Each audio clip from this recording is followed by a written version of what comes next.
A beautiful night in downtown Minneapolis as the fans file in for the first of three between the division leaders, the Cleveland Indians and the Minnesota Twins. As you take a look at the American League Central, there's Cleveland at the top, 57-47. The Twins trying to climb back in this. Three important games coming up. They are 9 games back in the Central. Welcome inside Target Field. Such an important series for the Twins. The next 3 against Cleveland. The next 13 games inside the American League Central. The Twins need to giddy up and go right now to cut into that 9-game lead, and they are making moves left and right. Already having dealt Eduardo Escobar and Ryan Presley. They were busy this afternoon. About 4 o'clock, we got the news that Zach Duke had been traded to Seattle. The bullpen pitcher brings in a couple of prospects, Chase DeYoung, a right-handed pitcher, and Ryan Costello, an infielder, and then just in the last half an hour, pitcher Lance Lynn dealt to the New York Yankees for a pitcher named Luis Rijo, and the big acquisition is big Tyler Austin, 6'2", can play first base, can play in the outfield, and under 150 at-bats this year, he's already got 8 home runs. This is a guy that can bring some pop to the right side, as Roy Smalley talked about in our pregame show, to give the Twins some much-needed home run power. Looks like a guy with a bunch of upside, so the Twins get Tyler Austin from the New York Yankees. When we come back, though, it's all about the Central Showdown. And Dick Bramer and Torrey Hunter give you the edge on paper as the Twins ace, Irvin Santana, second time off the long layoff, looks to key a win tonight for the home team.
Baseball on Fox Sports North is presented by CenturyLink, connecting you to the power of the digital world.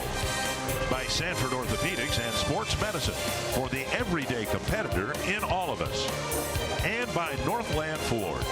Visit buyfordnow.com and your local Northland Ford dealer today. The Twins have played their best this year against the Cleveland Indians. They've won 6 of the 9 games, yet they have not had much success against Shane Bieber, who will be making his 3rd start this year against the Minnesota Twins. And this, of course, will be Irvin Santana's 1st start against the Indians. The staff ace from a year ago will make his Target Field debut in just a few moments. And we welcome you to Target Field. Dick Bramer along with Torrey Hunter. Busy times for front offices around baseball. We'll get to that in just a little bit. But it's good for Twins fans to see their ace on the mound, Sir Ervin Santana. Oh, yeah, Santana, man. We're glad to have him back, man. He's a veteran pitcher who's been around the game and been in tough situations many times. This guy was just trying to find himself in Toronto, trying to get a feel for the strike zone for his pitches. Just being out there in a big league game, this really is his first time. But I think he's going to bounce back. But he has to face Ramirez, he has Lindor, and he has Encarnacion. So these guys, he has to really hit his spots and be really calm and collective out there. And Encarnacion was a free agent a year and a half ago, and a lot of Twins executives were hoping he would have signed with a National League team because he loves hitting in this ballpark. Oh, yeah, he hits really well in this ballpark. Hopefully we can stay away from him. He loves to pitch middle in. This guy has 37 games at Target Field, 15 home runs, 38 RBIs. That's my whole season. If I had a season like that, I'd be so happy. But we just got to contain this guy, pitch away, make him beat you the opposite way. Most of his home runs right there in left center and left field. If we can make him go the opposite way, take his power away from him, he can have a single. Look at that chicken wing. We don't want that. We do not want to see that today. Well, let's hope that the Twins can control Encarnacion and the Indians and continue their success against the reigning American League Central champions.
The future through trades. The focus on the field remains on the present.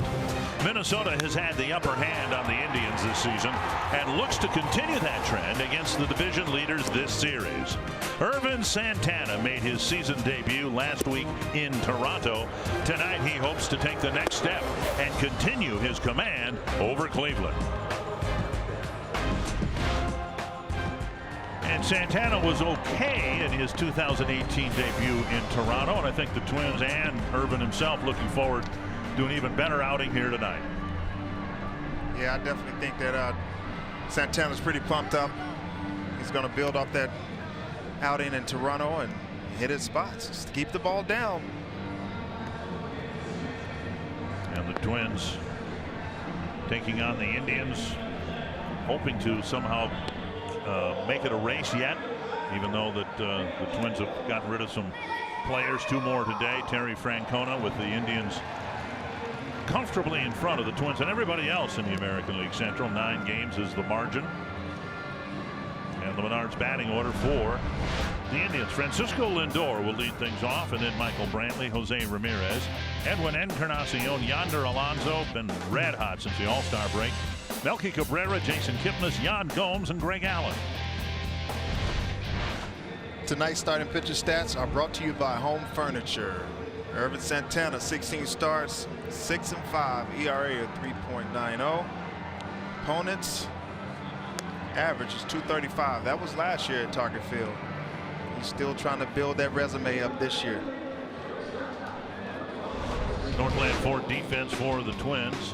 Eddie Rosario in left, Jake Cave in center, Robbie Grossman in right field. Sano, Polanco, Dozier, Mauer the infielders, and Mitch Garver behind the plate. This season series started in Puerto Rico. Each team won a ball game in San Juan. And the Twins have done very well against the Indians ever since. Lost the opener here at Target Field at the end of May, but then won the next 3 ball games. Then went to Cleveland and won 2 out of 3. And a strike on the outside corner. Francisco Lindor, man, he's one of the best hitters in the game. Very talented, all-around player. Leading all the baseball in extra base hits. Popped up near second base. Polanco, the shortstop. One away.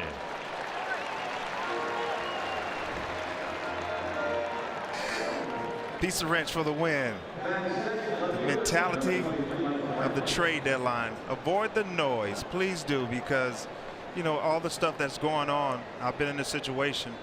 You know, you got the trade of Escobar earlier, kind of brings you down, and then you have 2 trades today. You know, it can bring you down. You got to avoid that and go out there and play the game. That's what you do. You're a professional. So no matter what's going on around you, you have to do your job. The trades while the team were was in Boston, that those were tougher because both Escobar and Ryan Presley had some equity built with the Twins organization. Right, they've been around. The ones today, here's a fly ball to center. Cave struggling with the sun, but he stayed with it. It's a good job by Cave. He started in the shadows, but the sunlight staggeringly streaming through the canopy area, and so that was one of those where it was in the sunlight, it was out, it was in, it was out. It's tough, man, when your sunglasses on top of your head. 2 down, and Jose Ramirez. Anyway, the players traded today, and we'll revisit them all later on, were both 1-year players for the Twins. Lynn and Zach Duke. Up and away, 1-1.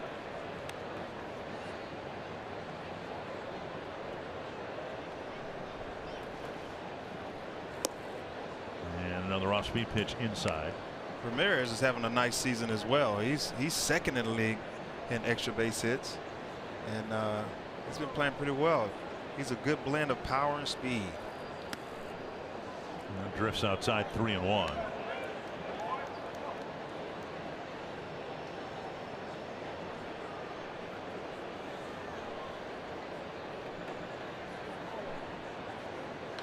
Hit hard.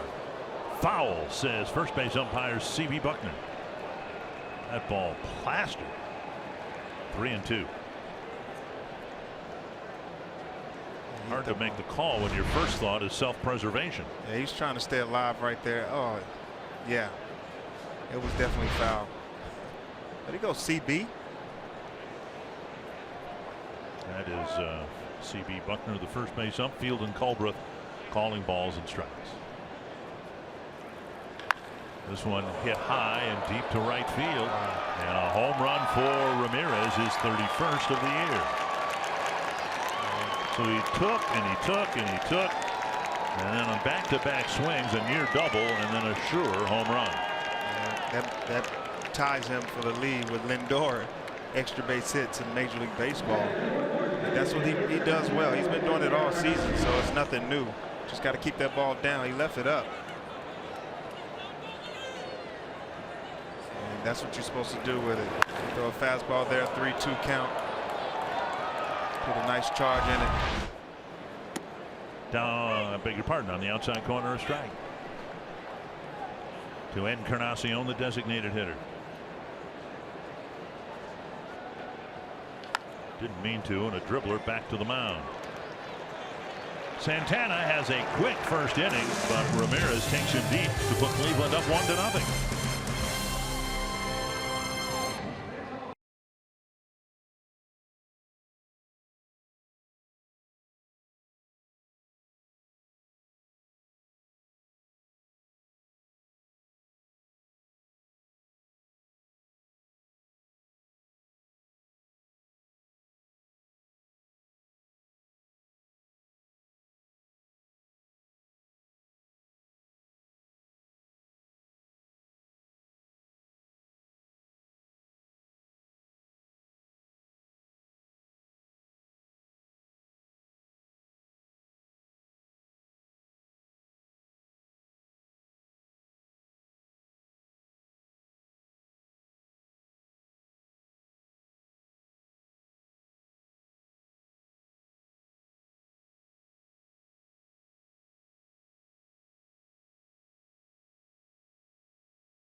powerful slugger, even though he's not 6 foot tall. He's just very compactly built.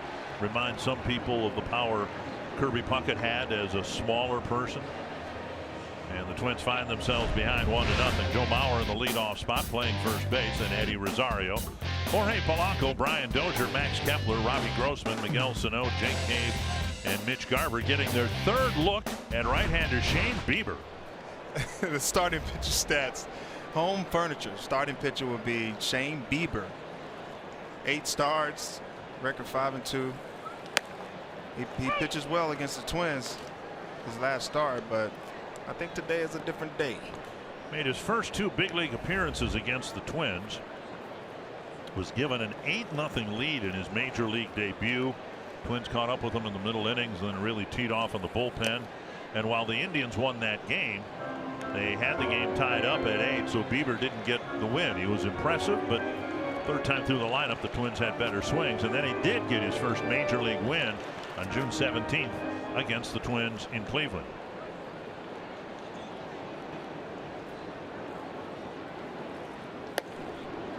And Mauer strikes out for the first out of the first inning.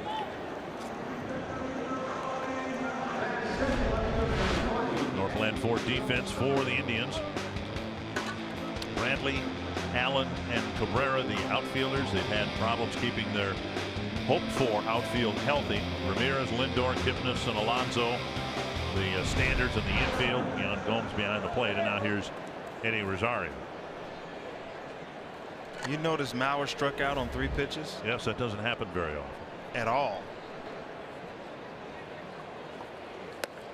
On the outside corner to Rosario.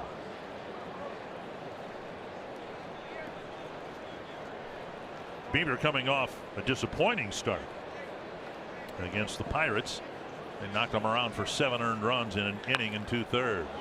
Little pop-up left side, and Ramirez the only infielder there. And he will reach out and make the catch in front of Brantley, 2 down. Yeah, Rosario missing his pitch right there. I know he's pretty frustrated.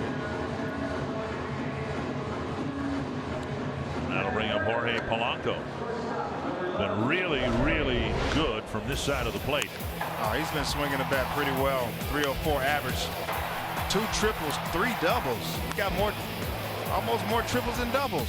He's been really running, using those legs, using his power. I like him because he's a tough guy, man. He has a great mindset, and I love when he's out there playing in the field. 6 pitches, 6 strikes for Bieber.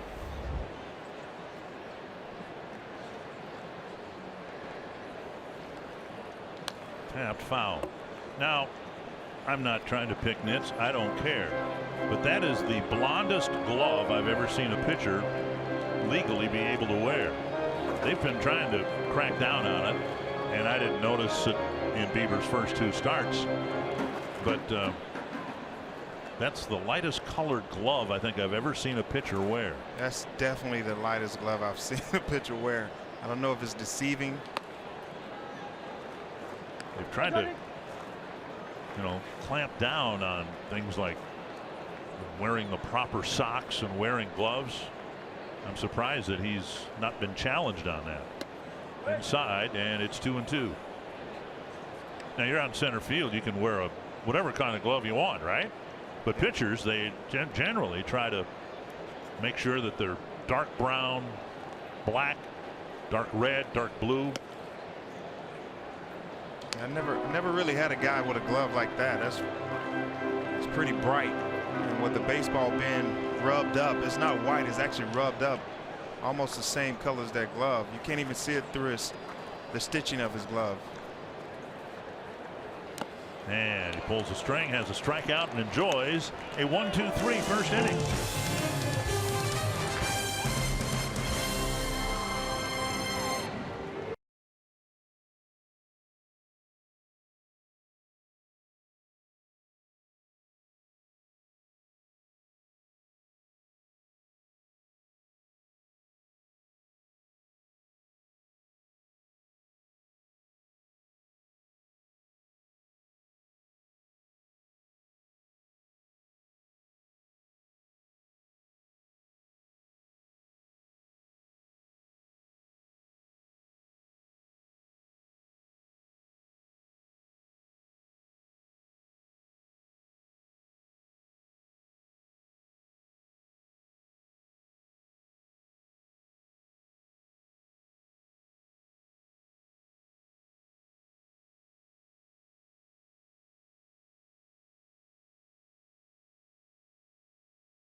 Back at the ballpark where Cleveland has grabbed an early 1-0 lead. Time for some clubhouse scoop. We'll start with catcher Mitch Garver, who looked like a kid on Christmas morning, opening up the brand new catcher's gear that he's wearing tonight. The shin guards and the chest protector brand new. He said he does it 6 to 8 times a year, but it's always exciting when he first opens that up and puts them on for the first time. Miguel Sano talked to us today about his timing. He said, no doubt it's different at the big league level, and it's a work in progress. He said, when I get my timing back, good things are going to happen. He feels like good things are going to happen fairly soon. So the Twins are hoping Sano can get it going. And Jorge Polanco, big fan of the shortstop on the other side, Francisco Lindor. He said, loves watching from afar, but when it's time to get between the lines, I want to beat him and show him what I can do, both at the plate and, more importantly, out in the field where Lindor is as good as it gets, guys. I love that. I love that. Respect the guy. Respect the game. But I'm out to destroy you.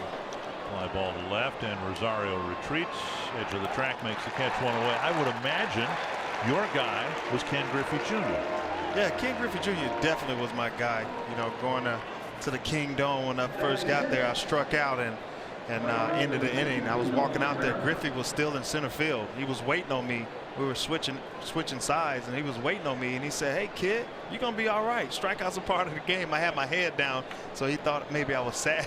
But he stood out there just to cheer me up. Yeah, well, that's cool. That's a neat story. Pretty awesome. But I tried to destroy him, but he did more of the destruction.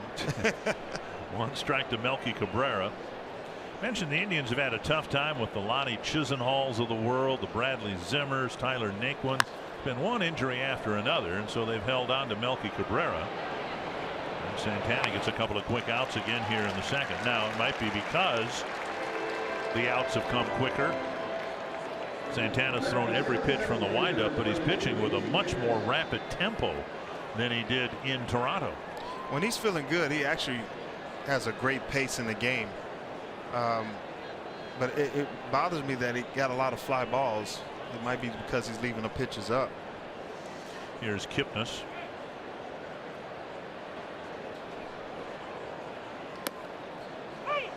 That's 90, and I think we saw 91 and maybe a 92 in Toronto in terms of velocity. Missing inside 1-1. Irvin has been told by the surgeon that the velocity should return, but the fact is he's on the back end of his career, and sometimes things that can be assumed when you're in your 20s can't be assumed when you're in your 30s. Well, sometimes when you have an injury to anything, it takes a minute to come back. Even if you go to rehab and you do all those things, and once you get out there, you got to get comfortable, have confidence in your injury that you can, get max effort out of it. And I definitely think it's going to come back. It's the same with a guy with a leg injury. There's 91, and it's fouled back.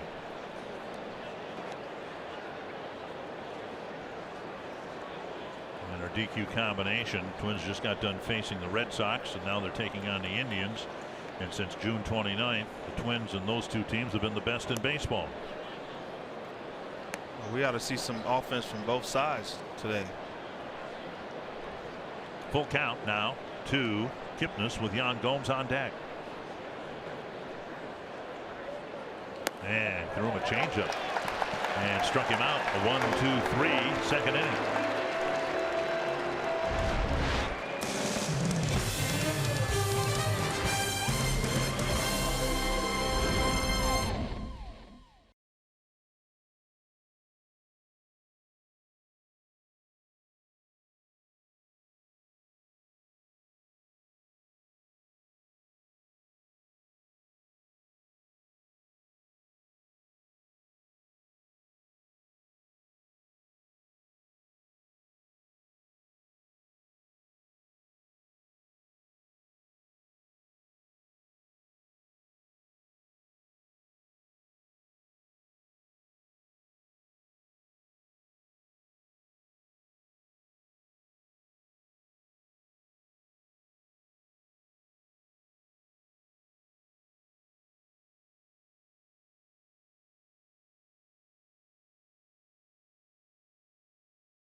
Dozier, Kepler, and Grossman here in the second inning. The Indians got a solo home run from Jose Ramirez.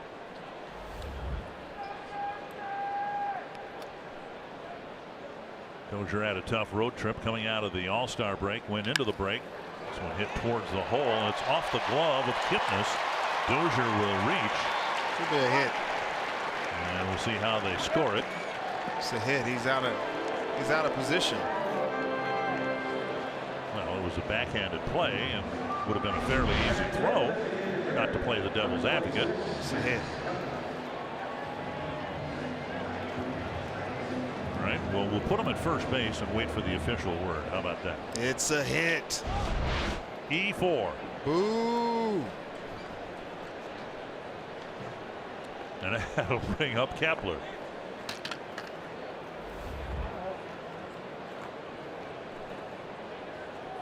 And Kepler takes a strike out of the starting assignment for a couple of games after crashing into the low fence in front of the bullpen at Fenway Park on Friday night. That looked painful. Glad to see him back in the lineup as the designated hitter. And man, this guy's throwing an awful lot of strikes. He gets ahead of Kepler now 0-2. It's kind of like Evaldi yesterday. He got ahead and just threw strikes and made those guys swing the bat.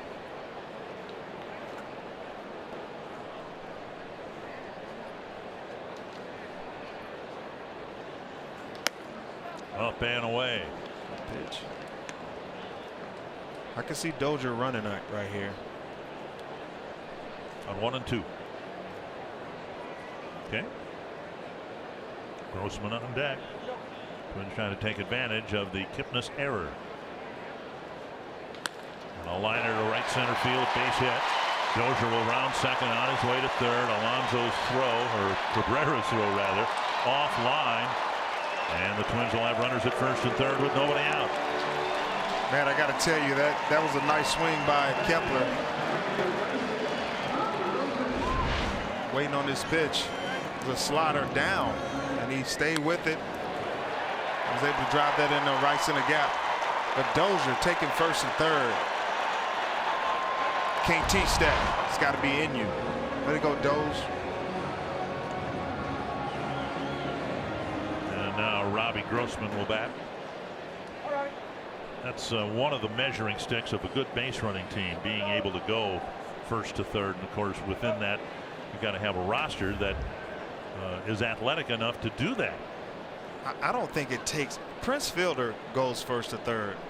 It doesn't take a lot of athleticism. It just have to. It takes a will, a want. You got to want to, and if you can do that, it'll happen. Vladimir Guerrero went first to third. All these guys went first to third that didn't supposed to go first to third just because they had a want to. 1-0 to Grossman.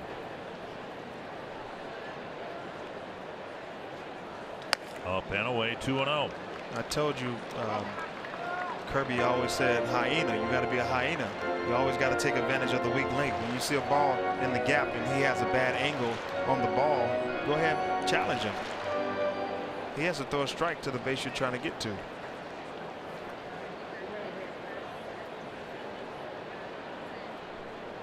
See Sano almost directly behind home plate. Fouled away. 2-1. He's trying to get a good sight. You want to see what his pitchers are doing, how much is breaking or whatever. I forget who the umpire was last year, but they told Adrian Beltre to get back on the on-deck circle. So Beltre moved the on-deck circle.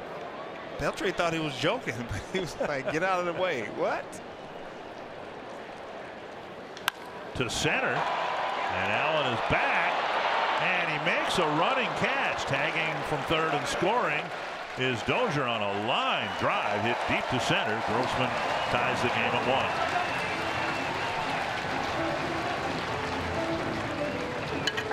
1. That was a good setup, good assist by Brian Dozier going first and third, giving his batter a chance to get a pitch up and hit it in the outfield. Now he has a sac fly and an RBI and helping his team win. So you got to commend Dozier going first or third right there. But good AB. This will be Paul Molitor's first look at what he and everyone else in Twins territory hopes is a improved Miguel Sano. 7 at bats so far and 5 strikeouts since his recall. To the gap in left center field. That's down for a hit. Kepler flying around second on his way to third. They're going to wave him around. Here's the throw to the plate, and Kepler is safe. Nice. Sano with an RBI double.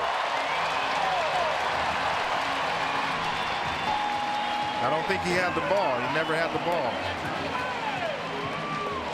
So Sano on the first pitch drives in his first run since his recall. Yeah, that was a fastball in. He got the man. He put his hands inside that fastball and drove it to left center gap. Allen did a nice job of cutting it off, but the catcher never had the ball. So still, he might have been safe regardless. He would have been safe anyway. At any rate, the Twins have the lead now. Dozier's run, of course, unearned. Kepler's run is earned. And here's Jake Cave taking strike 1.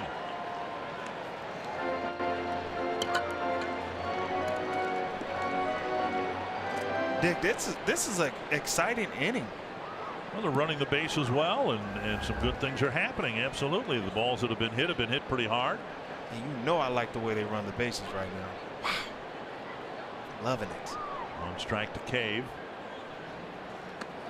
Pick off to second, and Sano is out. I don't know. He might be safe. Second base umpire Chris Conroy called him out, and Sano staying on the bag.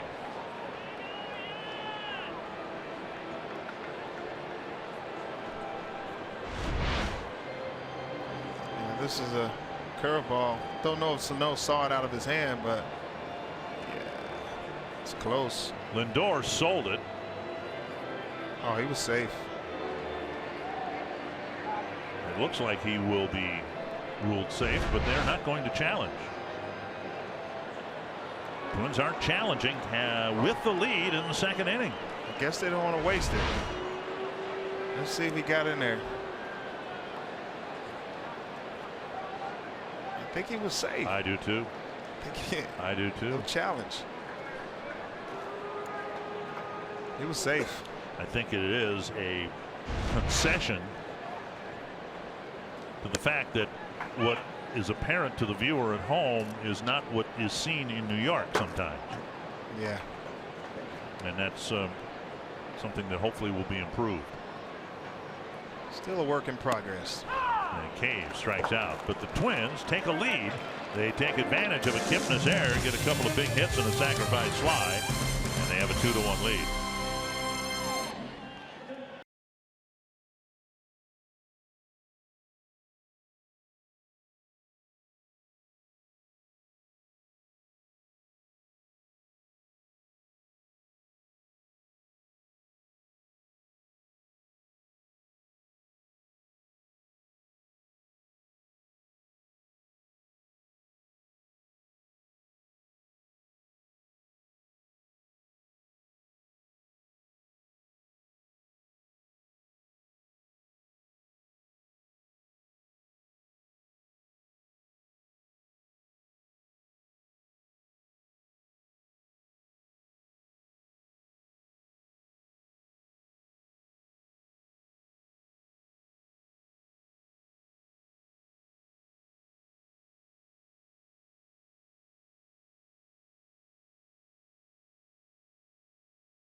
For Built for Baseball, presented by T-Mobile. We'll go to Cooperstown yesterday as they welcome the class of 2018 into the Baseball Hall of Fame. Jack Morris from Highland Park, St. Paul. Only 1 year with the Minnesota Twins, but what a year it was. Culminating with Game 7 of the 1991 World Series. And Jim told me parts of 2 seasons, but who could forget August of 2011, guys? Home run number 600. I was lucky enough to be a part of that broadcast. I'll never forget it. 2 great Minnesota Twins who didn't spend a lot of time here, but made quite an impact. Well, I should say so. And as the game ended in Boston, I scrambled and got to the bus as quickly as I could, and I missed Jack's speech. I'll have to listen to it again, but I know he did a wonderful job. But I did listen to Jim Thome's speech, and Jim got through it in great shape. And I'll just say this: one of the 2 of us, wept tears from our eyes as he was giving that speech, and it wasn't Jim. He just did a great job up there. I can't imagine what that must be like to be standing there at that podium and have Hank Aaron sitting behind you. Soft line drive, and Polanco makes the catch. Gomes is retired, and have all the great players that you followed as a kid and then watched, and they're all behind you or adjacent to you, and you've got to talk for 12 minutes. I can't imagine that. It's kind of like what, the Field of Dreams? Yeah, that's what it would be for me. And just, you know, Jim Thome, man, one of the nicest guys in baseball.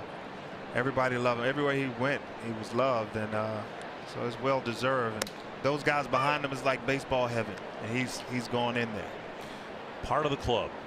Yep. Very select, exclusive club. Here's Greg Allen, and he lines a rocket to Dozier. My goodness, Irvin Santana's faced 9 batters and thrown just 30 pitches. 2 down. And a Rocket mortgage breakdown, and Irvin Santana's done awfully well against Cleveland the last couple of years, making his first start against them this year. That was pretty good. He hits a rocket, then you did rocket mortgage. That was not planned. Oh, that was pretty good. But it worked out okay, didn't it? Yeah. Here's Francisco Lindor. 90 miles per hour and a high strike. When Santana made his 2018 debut, I was working with Roy Smalley, who's now working the pre and post game show today. And I asked Roy, and we might be seeing it in play here, why Twins fans should be encouraged that Santana could make the transition to effectiveness with lower velocity and Phil Hughes could not. And Roy said, and I think again we've seen that here, that Santana can hit his spots within the strike zone, and Phil had a tough time doing that with the diminished velocity. Phil just had most of his balls stayed in the zone. He left them up. He threw a lot of strikes. He was always around the strike zone, so guys were able to square him up a lot more. Santana has pitches that it moves. Slider is actually his best pitch. It drops out of the zone. Chip to left, and Rosario goes back to make the catch in another quick inning for Irvin Santana.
technology issue in the Twins dugout with the replay, and that may have led to the Twins not challenging the call at second base.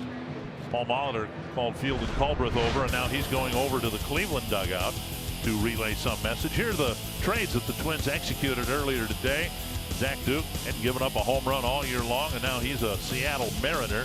And Lance Lynn jumping into the hot seat in New York. Lance coming up with a really good outing in his last outing that happened to be against the Boston Red Sox. Yeah, you know, the Boston Red Sox must have been watching, and he pitched that well against Chris Sale. I think the Yankees wanted to bring him over so he can do it again. Well, again, now we're waiting with Fielding Culbreth on the phone in New York. Presumably, that's the only communication I believe that phone has. And I believe we may have a technology issue here, but we'll wait for the official word. At any rate, Fielding Culbreth now telling Terry Francona something, and it might be that neither dugout would have the capacity to challenge a call until whatever the problem is fixed. Because Sano is safe. Well, but it seemed curious, didn't it, that the Twins didn't challenge that? And maybe the reason why is they had an issue. It was definitely technical difficulties. Well, the Twins got a couple runs out of it. They've got a lead, and now it's Mitch Garver. Team hasn't been home since the Tampa series before the All-Star break. And it sure looked on the replays that we showed, and presumably were available in New York, that Sano got his right hand on the bag before the tag, but it doesn't matter now. 2 strikes to Garver. Garver doing the catching, and then it'll be Mauer and Rosario here in the Twins' 3rd inning. Bieber has thrown, out of the 9 batters he's faced, 8 first pitch strikes. And he's spotting a 94-mile-per-hour fastball pretty accurately. First time through the order, he has 4 strikeouts.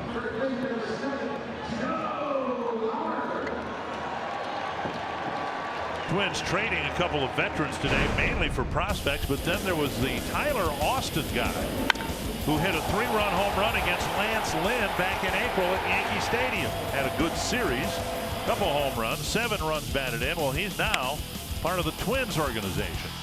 A big, strong right-handed hitter. Strike 1 to Mauer. And if you look at the Twins organization, so much of the power that has been seen here and in Rochester has been left-handed power. Sano's been hurt and unavailable. Here's a ball hit off the end of the bat. Kind of a funny hop, but Lindor stayed with it. Throws Mauer out, 2 down. And that'll bring up Rosario. Mauer hit that ball pretty good, just right at him. Twins have had a hard time with left-handers generally this year, and so now Austin might be part of the solution for that. Now the Cleveland dugout saying something to Fielding Culbreth, not in anger or disapproval. I think they just want to get whatever the situation is clarified.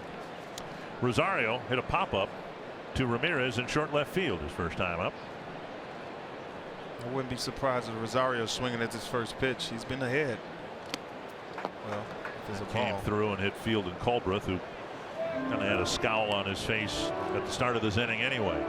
And Yan Gomes is offering his best apologies.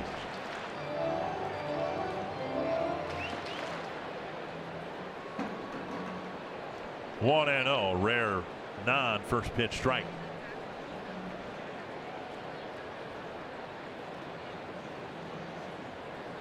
Breaking ball over. You would think they would throw 2 seamers down and away and off speed. Look at the shift. The shift is serious on Rosario. So off speed will make him hit that ball the other way. He has to try to go to left field. Missed with a fastball inside. Look at this shift. And it's been there throughout this at bat, not just with 2 strikes. Yeah. So sometimes you got to look at that and say, all right, what's he going to throw me? He has to throw something soft or hard in. Down and away, 3-1. Polanco on deck.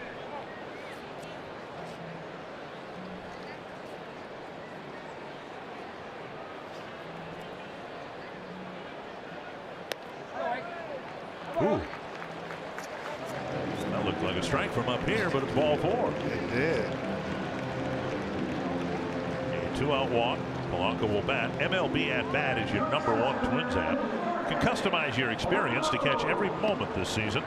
Get Twins home screen icons and features such as the MLB.TV game of the day, pitch tracking, in-game highlights, live radio broadcast, stats, news, and more. Download MLB at bat today. Here is Polanco. Went down swinging his first time up. Second time around, you usually kind of know what he's trying to do and what his pitches are all about. You have better at bats. You battle a little more on your second look on any pitcher.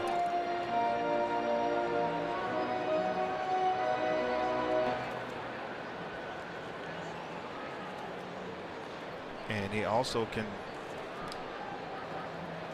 be the second time he sees you and make some adjustments as well. Popped up left side. Lindor over. And that is the end of the bottom of the third. The Twins with a 2-1 lead.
Renee Dozier here to talk about a special project that the Twins' wives have been working on and have done it in years past. And Renee is very instrumental, as many of the wives are, getting involved in things to give back to the community. Yeah, we do a ton.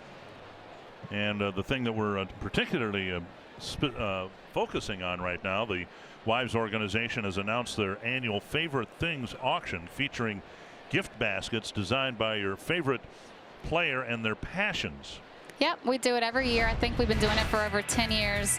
So the fans know it pretty well, but it's already live online since last week, and it does end August 5th at the end of the game. So through this homestand, at the end of the game Sunday, Yeah. I was going to ask you that question. Yep. The batter here for the Indians in the top of the 4th inning is Michael Brantley, then Jose Ramirez and Edwin Encarnacion. So what sorts of things are in the baskets? Lots of things. This year, me and Brian did a fishing basket with a ton of signed items. I think that's what the fans really like. Okay.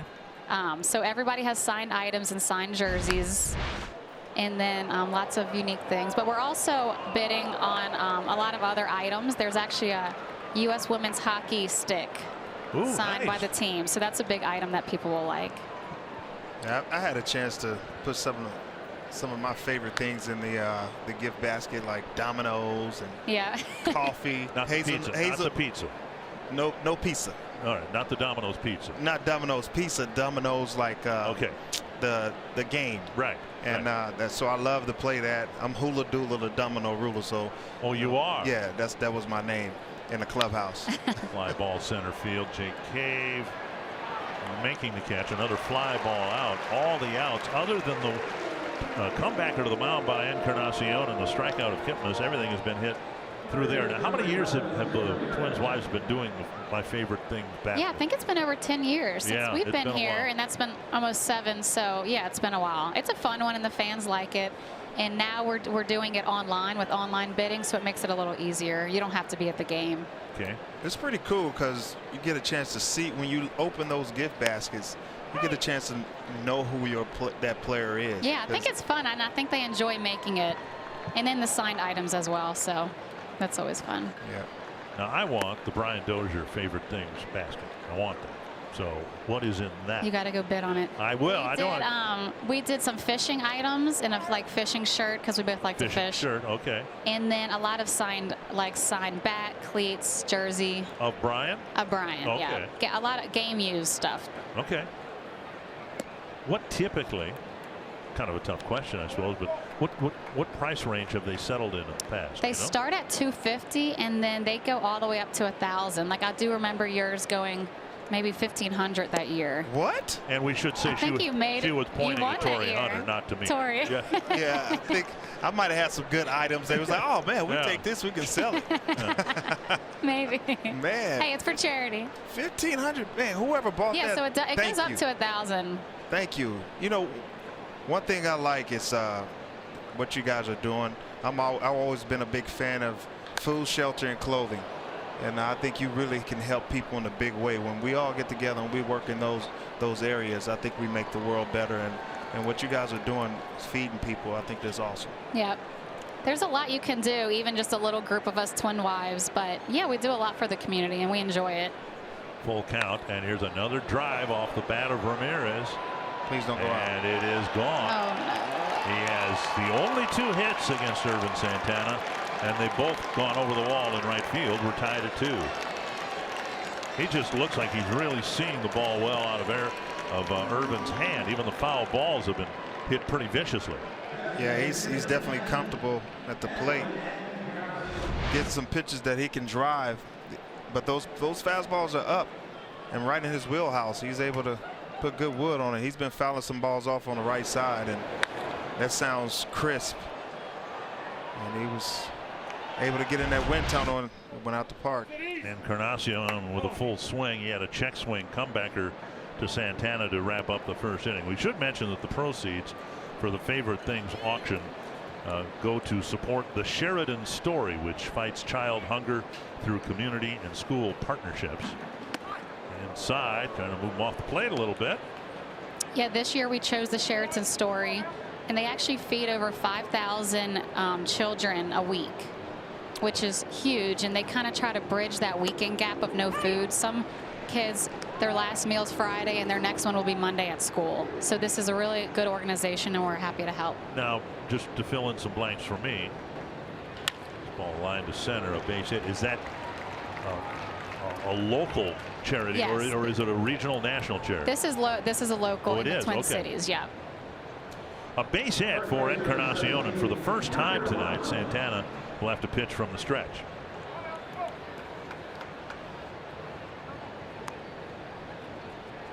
And the batter will be Yonder Alonso. Statcast A1 powered by AWS, and a launch angle of 35 degrees. I'm guessing the first one was 23 degrees. This one seemed higher, went about the same distance. Strike one, an off-speed pitch to Alonso. He hit a fly ball to left his first time up. This is his 3rd multi-homer game. Ramirez, the 9th of his career. And 32nd this year. And a check swing and a foul, 2 strikes. Wow. He is the real deal.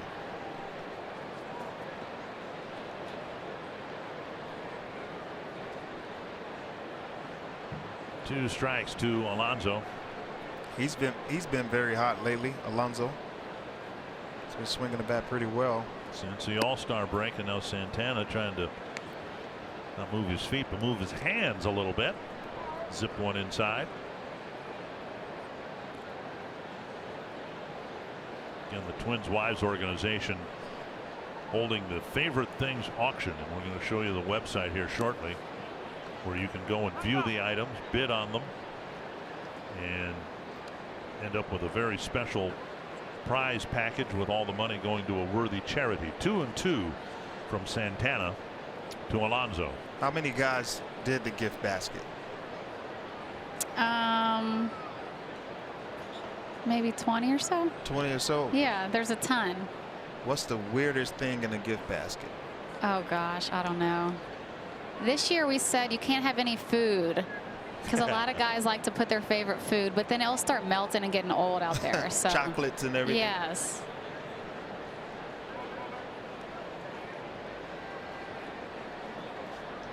Fouled back, another pitch left up. I don't know if they have a picture of it, but they did do some paintings at spring training again, and that's always a fan favorite. And this year the paintings, it's a picture of Minnesota and the whole team signed it, and then whoever painted it signed underneath. So okay. Those are always big items, great presents for any kids or Twins fans. Can any of the guys paint? Well, now they actually draw it out for them, so they're really just like coloring in the lines. Paint. Other than that, it'd be abstraction. Yeah, so they look good. Paint by number. Full count now to Alonso. Wouldn't expect Encarnacion to go here.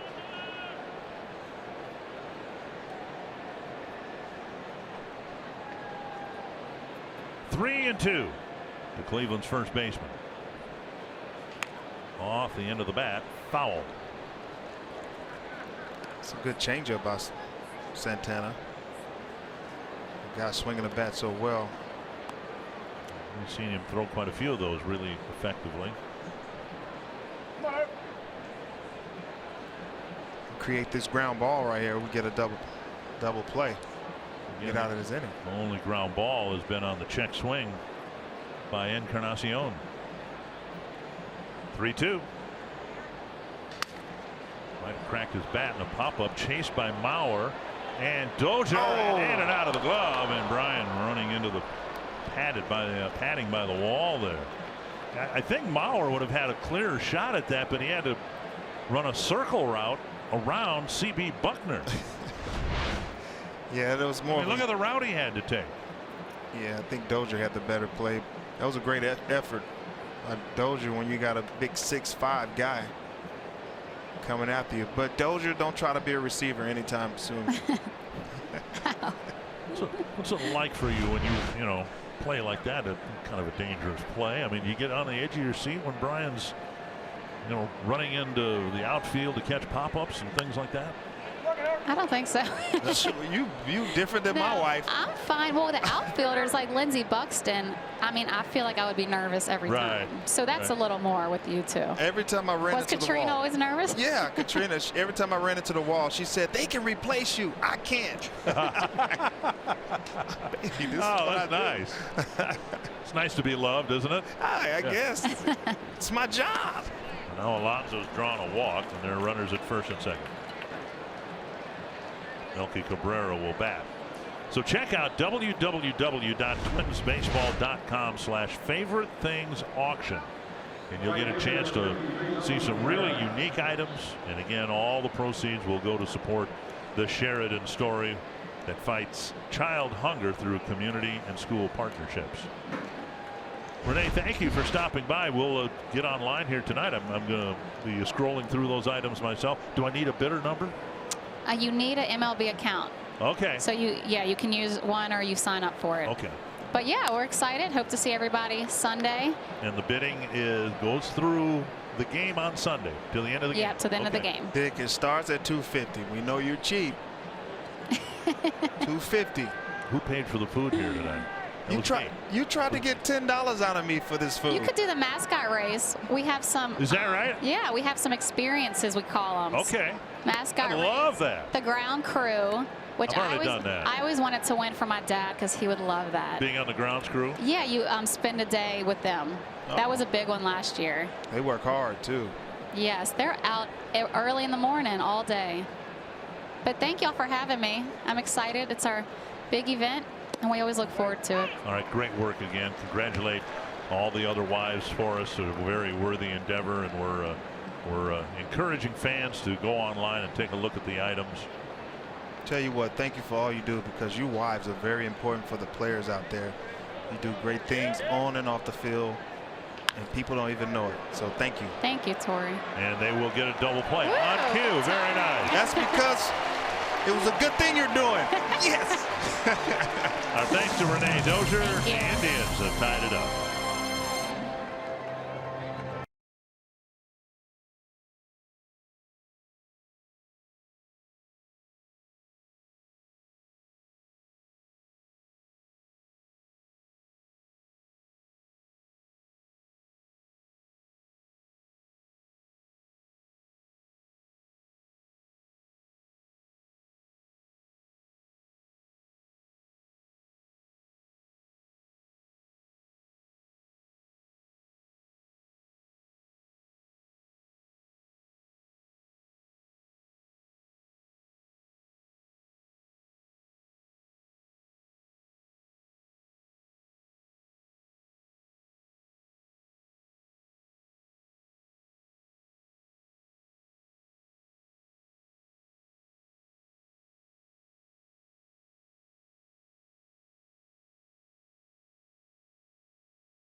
Get caught up in a tie game. Sano tucking those hands inside the two-seamer inside pitch. Hitting in left center and hustle double, scoring. Kepler. And then, oh man, Jose Ramirez, one of the best hitters in all of Major League Baseball, has 2 home runs off of Santana. Gotta get that ball down. This guy can really play. Brian Dozier will lead off the 4th inning. He'll be followed by Max Kepler and Robbie Grossman. Dozier led off the 2nd and reached on a Jason Kipnis error. And the Twins followed with a single by Kepler, a sacrifice fly, and an RBI hit by Miguel Sano. 2-0.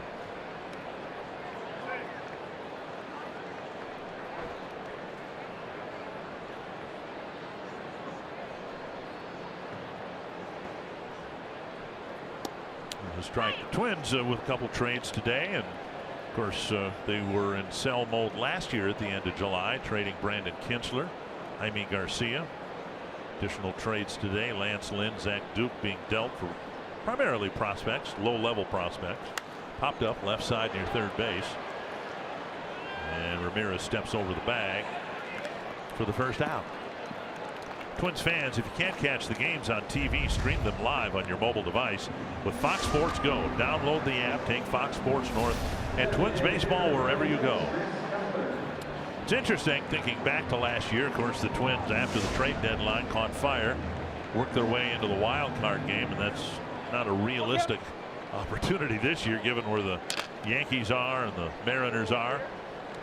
But the one-loss record for the Twins this year is just 2 games worse than it was last year at this time. Yeah. The record is almost identical, and the Twins have had very little contribution from the likes of Sano and Buxton. I guess you think of that and you think, well, my goodness, this team was really good, wasn't it, the last 7 weeks of the season last year, primarily without Sano. So that's the hope this year, that the process of also stockpiling some prospects in the low levels of the minor leagues, this team can play its best baseball of the season. Pitches up to Kepler, and it's 1-2. Yeah, you know, Sano had a little bit of a setback last year. He was an all-star, and This year he had a setback going all the way to A ball just to work on some things, and he's back, and hopefully wow. Drilled to center. Allen is back, still going back, and he makes the catch short of the warning track. Kepler put a charge into it, and Allen's had to haul a couple of them down deep to center field, 2 away. And we should point out with Allen covering a lot of territory out there that they put in new grass out in center field. A couple of concerts were played here at Target Field. Take a look at the replay here. Yeah, it's a fastball and hit it in right center gap. Allen, he's pretty fast out there and covers some ground. You could watch this game, and unless you were paying real close attention, not notice that they've had to resod most of center field, because that's where the stage was. The stage was left up between the concerts this time. 1 strike to Grossman, and he lines one foul. 2 strikes. I heard they had a really good time out there, though. Well, both concerts went really well, I guess. Sometime I'd like to go to a concert here at Target Field, but necessarily they have to hold them when the baseball team's out of town, and I'm out of town with the baseball team. So we should go together. All right, what concert would you want to go to? I'm guessing you and I have vastly different music tastes. Oh no, I love love songs like Criss Cross, Tupac, Ice Cube. I'm out. I'm out. What kind of music? I would have loved to have gone to the Eagles concert when Paul McCartney was here a couple of years ago. I would have loved to have gone that. Chicago, of course. I will go with you. What would you do? I will go with you, but you won't go with me. I didn't say I wouldn't go. No, you said I'm out. I was out. I did say that, didn't I? Barbara Streisand. No, I don't think I'd do that. 1 and 2. And Grossman fights a pitch off to stay alive. All right, well, if you and I had the opportunity to go to the Eagles concert here a few weeks ago, I'm pretty sure I would have enjoyed it a lot more than you.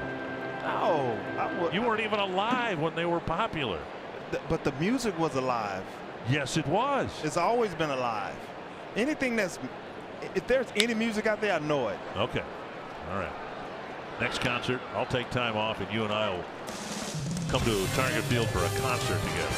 Oh, man.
Pepsi fans of the game enjoying a gorgeous night here at this gorgeous ballpark.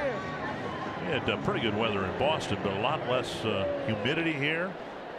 And this is just about ideal summertime weather to watch a ball game. Irvin Santana will pitch to the Indians here in the 5th, bottom third of their lineup, and there's a first pitch strike to Kipnis. This got to be the best ballpark in baseball. I try to tell people who ask what my favorite ballpark is, and I try to. There's a big pop-up. This might not come down. That would have hit the roof at the Metrodome. Bauer made the catch right by Kipnis's bat. One down. But I try to tell people, looking at it as objectively as I can, I honestly think that there is no better ballpark in the country than this one. They did so many things right here. Yeah, this is the best ballpark I've ever seen. I mean, you've seen some good ones. The Yankees built a nice ballpark. Seattle, I really like Seattle's ballpark. This ballpark is beautiful. Yan Gomes, the batter, a soft line drive to Polanco his first time up. And that's one of the reasons I was glad that the Twins reconnected with you, because you've meant so much to a Twins territory and had to play in the Metrodome all those years. And I was tickled that you were able to come back here and play in this ballpark. This one high and deep to left center. And Yan Gomes has put the Indians in front.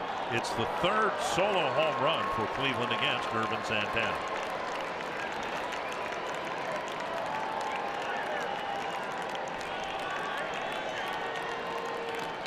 Ramirez with a pair of solo home runs, and now Gomes, and it's 3-2 Cleveland. I was saying earlier that he was leaving some pitches up, and I was afraid of all the fly balls that were hit earlier. And he's given up 3 home runs so far, but that slider kind of just backed up and stayed out over the plate. And that's what you're supposed to do with an off speed like that. You hang it and bang it. Allen spins out of the way of a pitch up and in.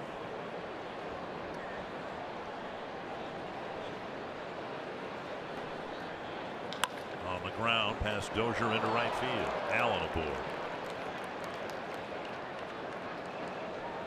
The Indians hit some balls hard against Santana, particularly the second time through the order, and now they'll start their third trip through the order with Lindor.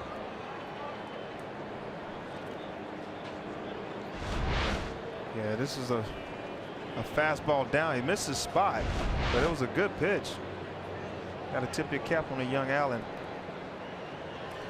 Lindor with a pop-up and a fly ball to left.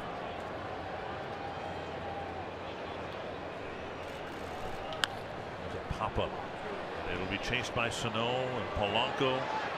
And Sano tumbles and makes the catch. Allen dragging, going to second. And the one-hop throw handcuffs Dozier. And Santana standing at third alertly. So it's a good play by Sano. And if he had thrown a shorter throw or a longer throw, they may have gotten Allen at second base. Yeah, it was a high pop-up, a nice long run for Sano. Actually staying with it, staying athletic, and got up and made a nice throw, but Dozier just couldn't handle it, and Gray got in there, still in that extra 90 feet from the Twins. That's taking an extra 90 feet. Great read by the young Allen. So now he's at second with 2 down. And Michael Brantley, the batter. That's lifted to short left. And Rosario puts it away. That ends the 5th. Another Cleveland solo home run, and they've got a 3-2 lead.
To hit 3 solo home runs.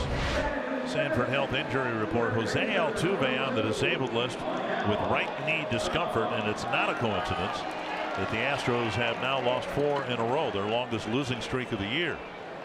Yeah, Altuve's one of my favorite players out there as well. He does everything well. Never seen him on a disabled list. He's always ready to play. Seattle's trying to hang in there. They've fallen back, but now they picked up a few more wins here. They're in second place, but Oakland right behind them. 1 strike to Sano. Roller up the middle. It cost him a bat, but he'll get a base hit. So Sano's aboard with his second hit. And the tying runs aboard with nobody out. So good slider from Bieber. The slider's biting down, and Sano just did a good job of staying with it. It's a tough pitch to do any damage with, but he was able to get a hit out of it. Get on base and get this inning started.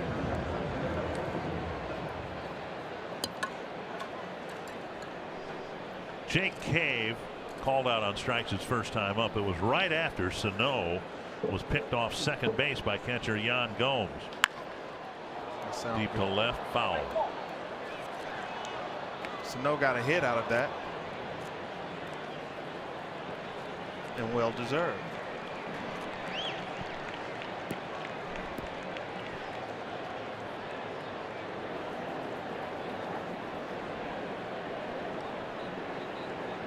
Glad you're with us on TV, but I'll bet you wish you were here. What a gorgeous night. Outside a ball. Indians with a 9-game lead, and that's by far the largest lead in any division. The next largest lead is Boston's 5.5-game lead over New York.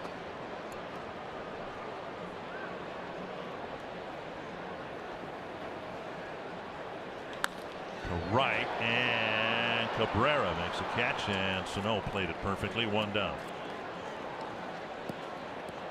And that'll bring up Mitch Garver. Coming up Thursday, August 16th, is NDSU night at Target Field. A limited number of NDSU theme night ticket packages are available that include a game ticket and a Bison Twins cap. You have to say it right. It's Bison. Oh, not Bison. Learn more at twinsbaseball.com/NDSU or call 800-33-TWINS. Now tonight it was St. John's and St. Ben's night, and we always enjoy it when people give us free food. And we got 2 loaves of bread, Benny bread and some Johnny bread, and one or both of us will enjoy that. I'm not sure. Are you want any of the bread? You don't eat much bread, though. I know that. I don't eat much bread, man. I'm trying to. I had a 6-pack when I was playing, but now I got a 4-pack. I got to preserve that. Okay, all right. Fouled away. Well, that's more bread for me, and this stuff is delicious, and we appreciate the gesture. I like bread, but it's not good to you or for you, right? Not a large quantity. I can eat it. Not like the mega loaf that we had given to us. Yeah, it's going to take me like a year to eat that. You maybe a day. 1-1 to Garver. Twins trying to get things tied up here with Sano at first. Popped up, back, and out of play.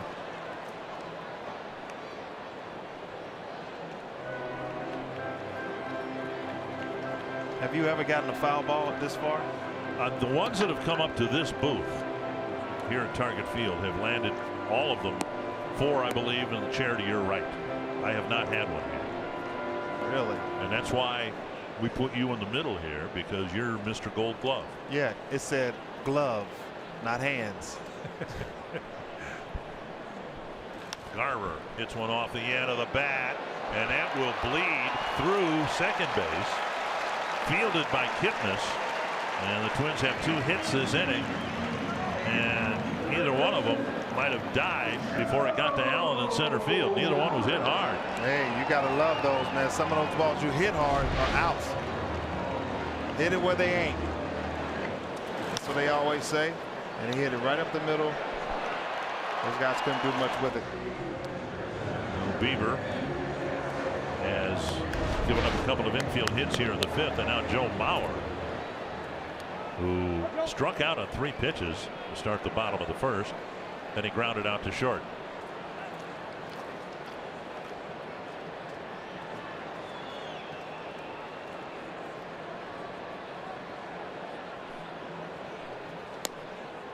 strike on the outside corner, and it just seems like Field of Culbreth has a broad strike zone tonight. Yeah, that was outside. Just that looked like that was right over the inside stripe of the right-handed batter's box from up here. See, it would be okay if Santana was getting those pitches.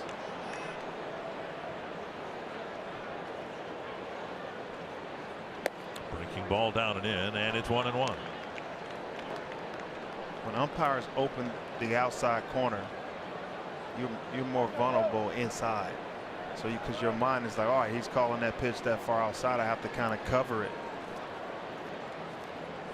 And you're more vulnerable inside. Jam yourself, break your bat, and does nothing with it. Down and in, dug out by Gomes, 2-1.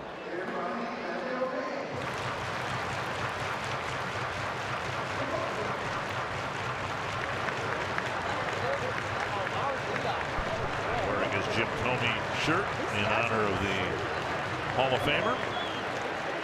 Twins are going to honor Jim and Jack Morris separately here at Target Field in August. 2-1 to Mauer. 3-1 Rosario on deck.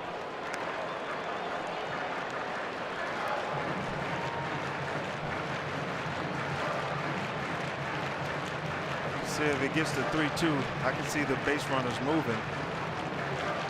Mauer doesn't strike out that much. He actually makes contact.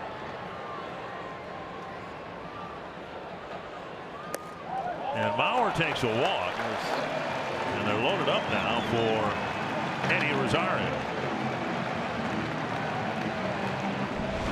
That's some pretty good games against the Indians already this year. 6 home runs, 6 of his 19 have come against Cleveland. Yeah, he has a .436 average, 6 home runs, 2 doubles, 11 ribbies against the Indians.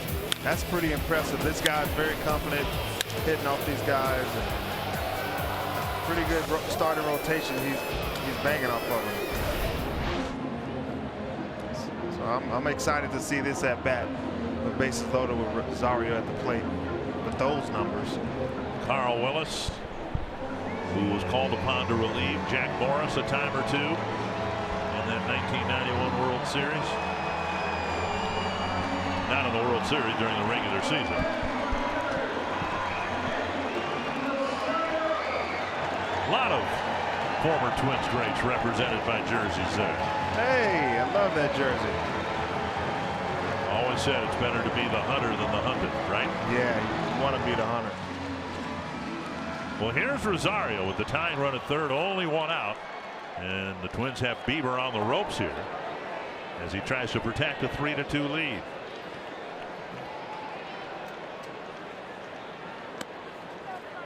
Outside, ball 1. That's the same pitch he called a strike on Joe Mauer. I'm glad you said that. It sure looked like it from up here. A little inconsistent. Rosario is the free swinger, and Joe has the good eye, and went opposite on both.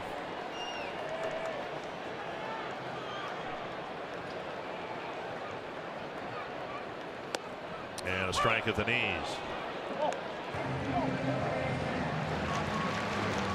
Rosario has kept the batting average over 300 throughout the road trip. But we haven't seen him have the type of game we've seen him have so many of, where he just dominates the game with home runs and doubles and lashing balls all over the ballpark. Swung on and missed, 1-2.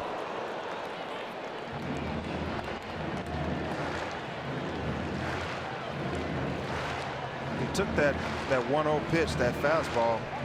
I wonder if he was looking for off speed, because he rarely takes that fastball.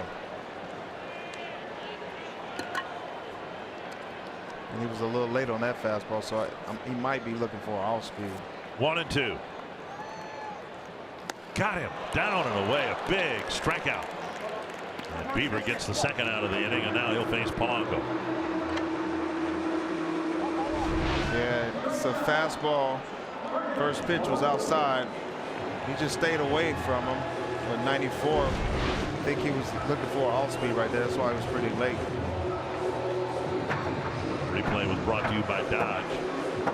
Now Now this rally, consisting of a couple of infield hits and a walk, is left to Jorge Polanco.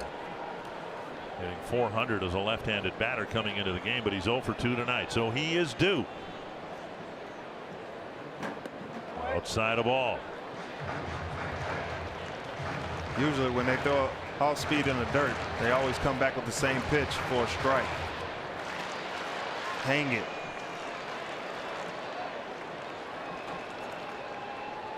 Looking for his first home run of the season. 2-0. Couple of good takes by Polanco. Polanco looks locked in. He's waiting for his pitch. Those pitches are down. One was an off-speed, one was a fastball. He's just looking for something up so he can drive it. He's been coming through clutch lately, so let's see what happens.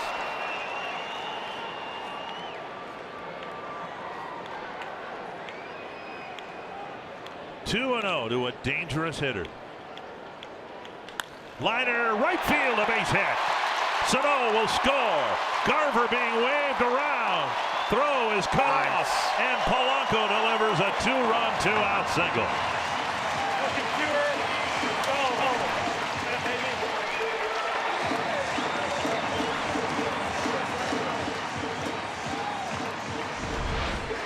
Yeah, he's got a nice fastball right there. Hit it to right field. And Garver got a nice jump off that swing. And he was able to score that second run. So great swing by Polanco, coming through in the clutch once again. This guy's a gamer, folks. And now Dozier, 0 for 2, reached on an error and scored, and then popped up to third.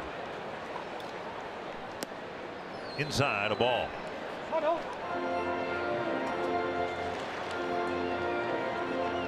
Sees Dozier's runners in scoring position hitting 206.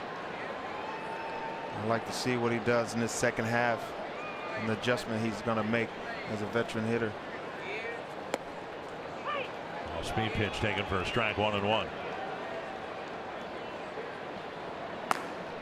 Zach McAllister getting loose in the Cleveland bullpen.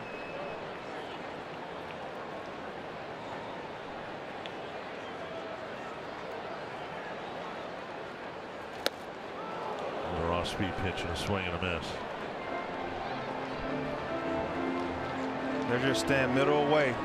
They don't want to make a mistake and throw anything middle in on Dozier. His swing is pulled.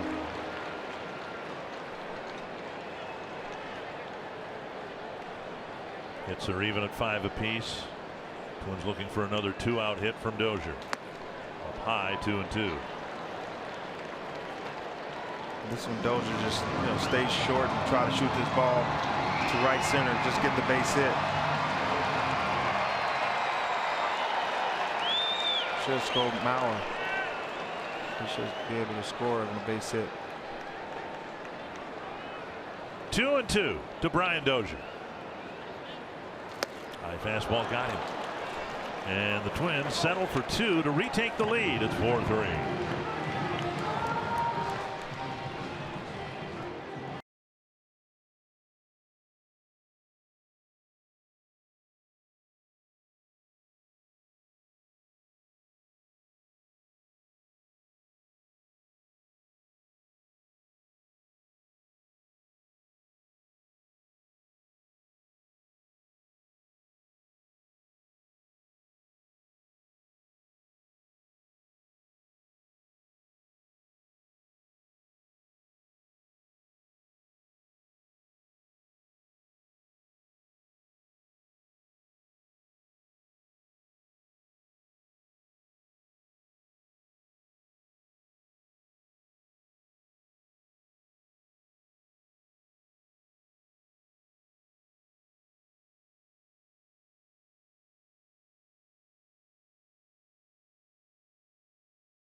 able to play the first 80 games of the season. His single put the Twins up. If you're game for a little excitement, you can head to foxsportsnorth.com. Submit a photo and message for the opportunity to be featured in the Minnesota Lottery Winner's Circle during the broadcast and receive $100 in scratch tickets. With the Minnesota Lottery, every day is game day. All right, Jose Ramirez takes a strike. And now takes a ball. He's been a big thorn in the side. Well, he's been worse than that for Ervin Santana. 2 solo home runs for Ramirez. And he has done in this at bat what he did in his first at bat, which was to take, and then unleash a couple of violent swings. Like that. This is down the line, and it's a foul ball. But that's kind of what's happened. He's taken some pitches and then been right on time with his swings. Yeah, he got a couple pitches, fastballs up, and he's been taking advantage of it. Some pitches that he can handle. He got this fastball lingered out over the plate, put good wood on it, and hit it out the park. This guy's, he's really good, folks. Good blend of speed and power. This is to center, and Cave is there. And he emerged, developed so far beyond where the Indians had him projected. I mean, he has really worked hard to become one of the better players in the league. We heard about Lindor and Chisenhall and some of the other Cleveland players. Ramirez wasn't supposed to be this good, and that he is a credit to his work ethic. And you saw it when I was playing, and I played against him for several years, and I saw him grow. I always said he had the potential for sure. And Encarnacion's hit by a pitch. That's the second at bat. He actually came in pretty tight. He had to get skinny.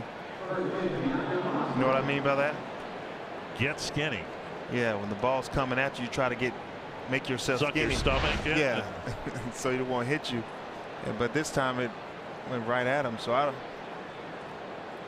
Yeah, he thought it was funny. Both of those guys. He said something to him on the way down to first. There's Yonder Alonso, a fly ball to left and a walk. Breaking ball, and that's looped to center. And Cave dives again and misses, and it'll roll all the way to the warning track. Encarnacion to third. He'll be waved around, and it's a double. And it's the second time since the All-Star break where Cave's made the same mistake. And the game is tied. Yeah, he dove right there. It was ill-advised dive. And Kansas City right out of the break. It cost the Twins a 3-run inside the park home run. Yeah, it was very short. Should have just stayed up and tried to get it off a shoestring catch. Excuse me. And I've been in this position before. One time, I'll never forget in the playoffs. I remember it well. We won though. Yeah, that's a tough play for a young guy to dive like that and give up that run. And now Cabrera with a foul, 1 strike. Drew Butera got an inside the park home run with 2 men on late in the ball game on the Sunday after the All-Star break. And Santana with a breaking ball. Swing and a miss, 0-2.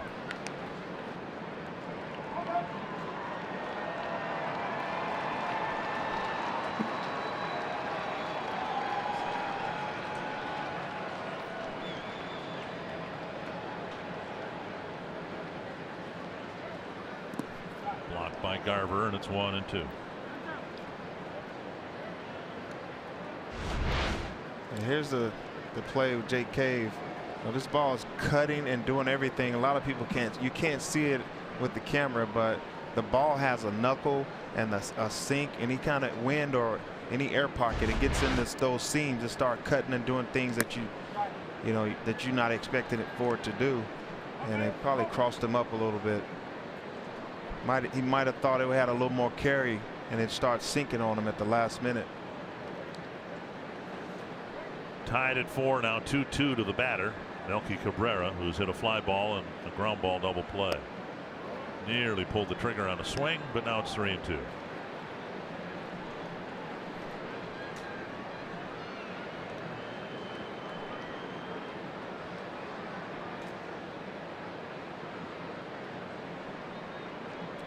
85th pitch of the evening for Irvin Santana.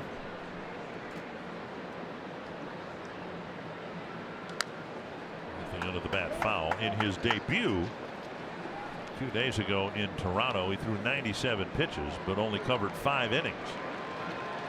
And you can tell, like right now, he's kind of inconsistent, not comfortable with his pitches. That was an 81-mile-an-hour changeup, and he left it up where he can do some damage. He usually keeps that ball down. But he's just trying to get a feel of everything, and it might take him a little time.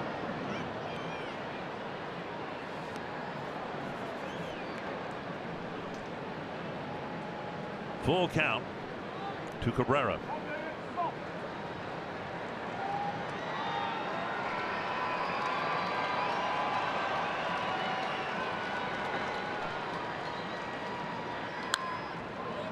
And Santana gets another foul ball. See, he's not quite getting that changeup down. He's kind of staying up on him. Doesn't have the bite that he's used to. Just one strikeout so far. It was Kipnis to wrap up the second inning.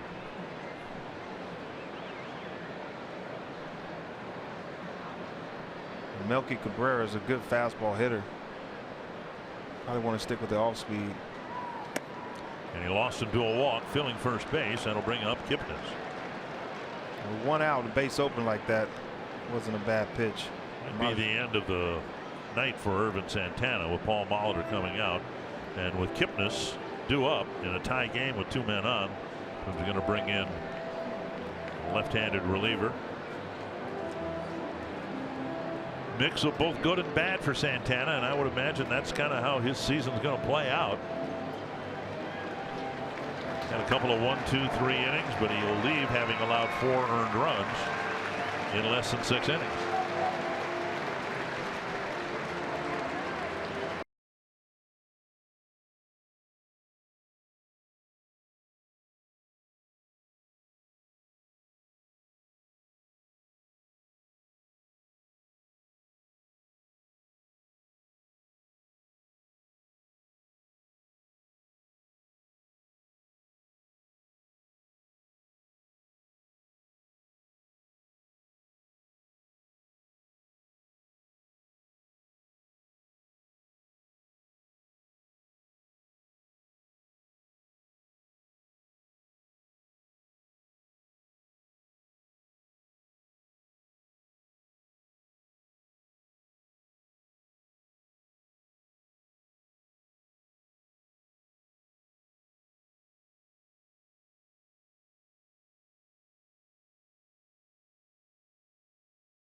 Be what happened when the ball wasn't put in play more than when it was here in the 6th inning that led to Santana being taken out. The ball's put in play, a fly ball to center, and the bloop double that bounced in front of then got by Cave, but it was the hit batter and the walk to Cabrera, and so now it's left-hander Gabriel Moya who will try to get Jason Kipnis with runners at first and second and 1 out. That's when you know that Santana didn't have his stuff. He had 1 strikeout. Yeah. He usually give you at least 5 or 6. Had 5 strikeouts in 5 innings against the Blue Jays. This is what we will see more of here for the balance of this season. Instead of Zach Duke, who was traded today, it'll be the Gabriel Moyas. Alberto Mejia, who was in the bullpen, pitched yesterday. He's been moved into the rotation to take Lance Lynn's spot on Wednesday. Fastball up. So the Twins, who had yesterday 4 left-handed relievers, are down now to just 2. Mejia's in the rotation. Duke has been traded, so it's Rogers and Moya till further notice. 1-0.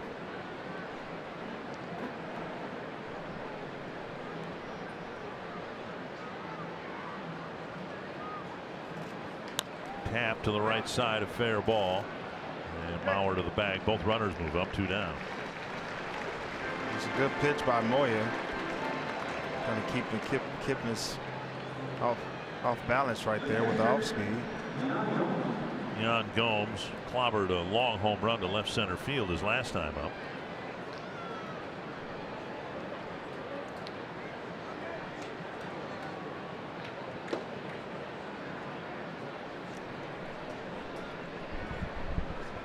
So Moya here and filling the role that Zach Duke very ably filled for the Twins.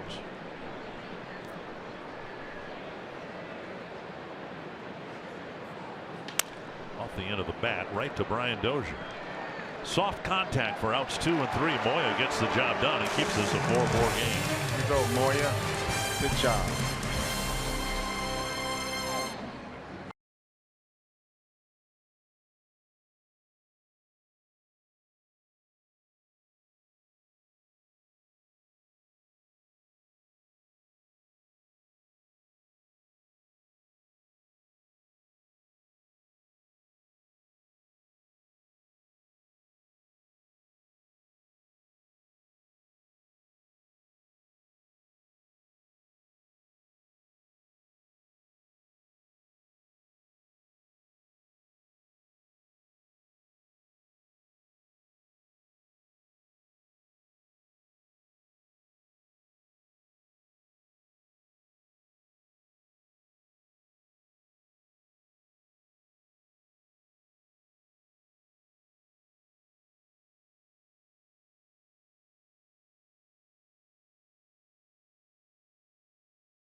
Presented by Chevrolet, the #1 selling brand in the Twin Cities. By Grant Casino, the best stories start here.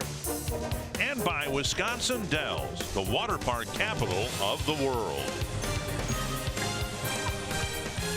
Gorgeous summer night here at Target Field, and a nice ball game. 4-4 the score as the Twins hit now in the bottom of the 6th. Kepler, Grossman, and Sano will bat against Shane Bieber.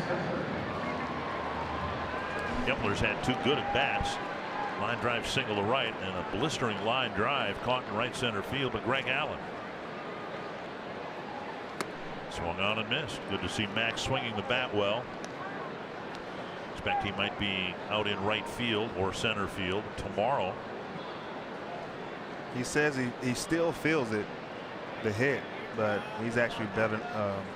He's good enough to go out there and play, try to perform. Swung on and missed, 0-2. Good to have Ken Herbeck in the booth. Yeah. He's not saying anything. He's right behind me. It's one of my favorite guys. 18 years old, having a good time with him.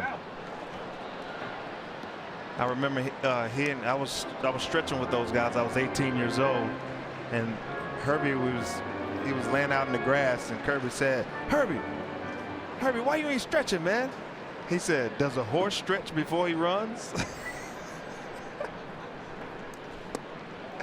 A ball, 1 and 2. I was 18. I was crying laughing. So I started saying it for years. Thanks for that, Herbie. Kepler taps it to second. Kipnis has an easy play and flip. 1 away. That'll bring up Grossman.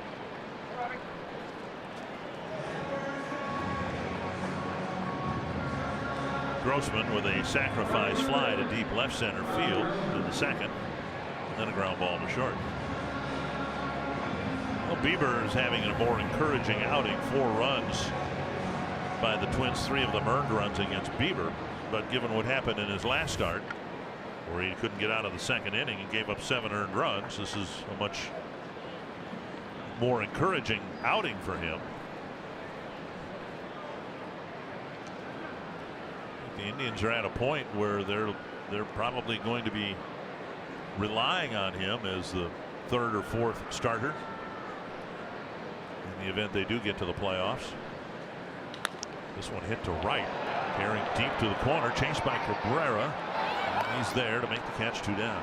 He just didn't get good wood on that pitch. Bieber has a really good slider. And he has better stuff than I thought. It's really my first time ever seeing him pitch. Couple of hits for Sano already.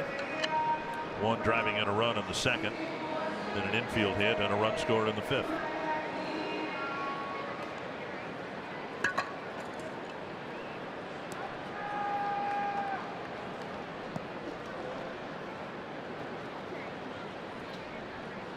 Swung on and missed. And I think what the Twins want to see, certainly more hits, but I think for this man to reach his potential, he's got to start wearing out the right center field gap. Yeah, that's something he was working on in batting practice today. Strike called 0-2. He was working on just driving the ball out of the park or off the wall in right center. So he's a work in progress. At least he's starting to do it and trying to stay on that slider. Foul back. Before he was demoted, and we've told the story before, I don't know whether I've told you.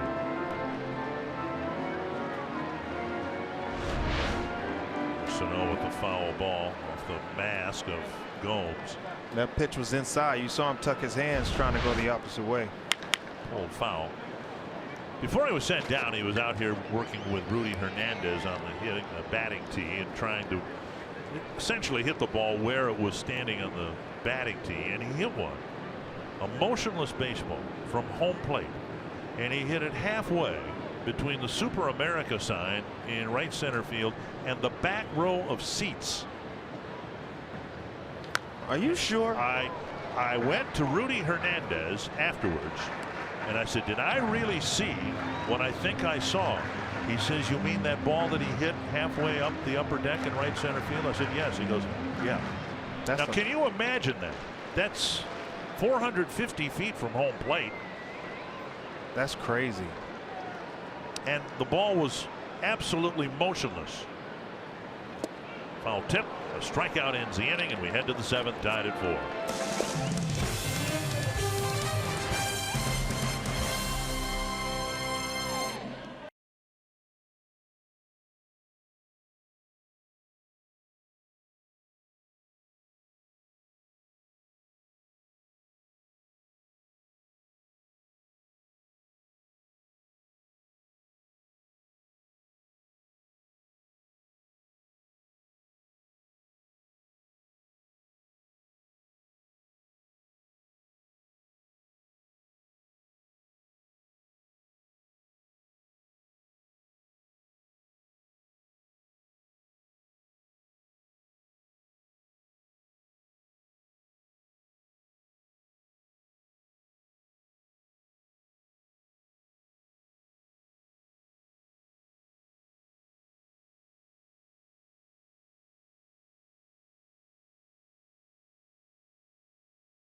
A tie game. Santana leaving an off speed up on Yan Gomes. He puts it up there at the top shelf. Then Polanco coming through in the clutch with the bases loaded, 2 outs, scoring 2 runs. Sano and Garver. Way to go. And Alonso. Ill-advised dive by Jay Cave. Scoring Encarnacion.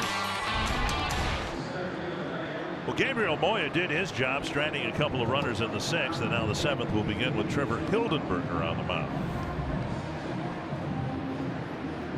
Trevor, he has 48 games, 51 innings, a 3.70 ERA, 46 Ks. It's not bad. And Hildenberger will face Greg Allen. And then the top of the order, Lindor and Brantley. Outside a ball.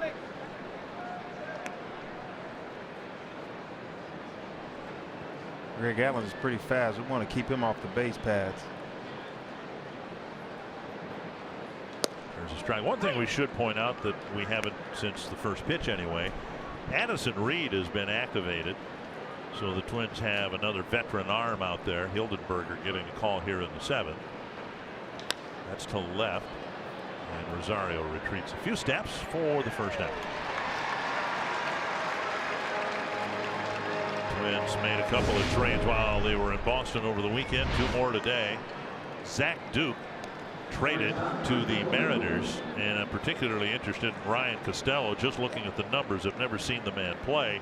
346 at bats for Clinton in the Midwest League and 42 extra base hits. So he's got some pop, and he is a Class A player. DeYoung pitching in Double-A, 5-5 with an ERA of 3.80 in the Mariners system.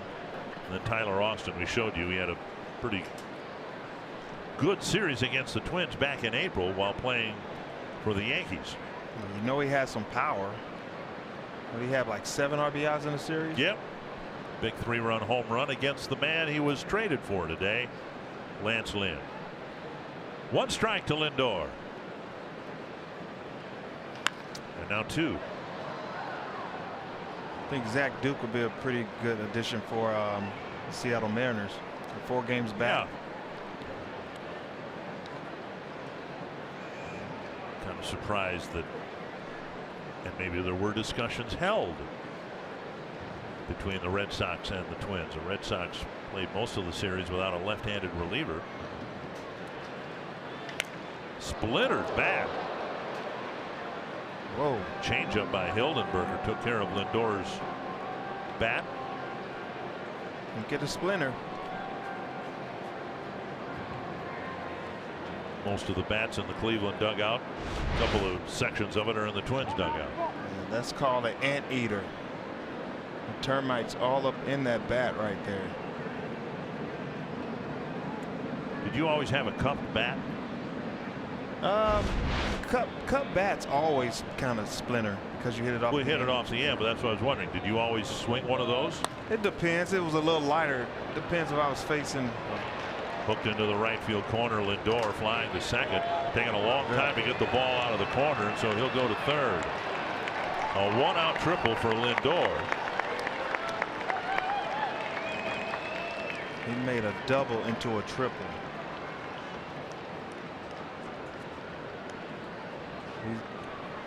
And with 1 out, Brantley will come up with the go-ahead run at third. Must have got caught up over there in the corner. Throws a changeup away. He's able to cover that outside corner. Replay brought to you by Carrier. Yeah, that was all hustle right there. He's, look at that, tongue out, ears back, and he's running. He's trying to take that extra 90 feet. He must have saw something in the corner. Grossman must have bobbled it or something. But he took that extra 90 feet, made a double into a triple. Out of the left field corner, foul off the bat of Brantley, and the Twins have the infield in.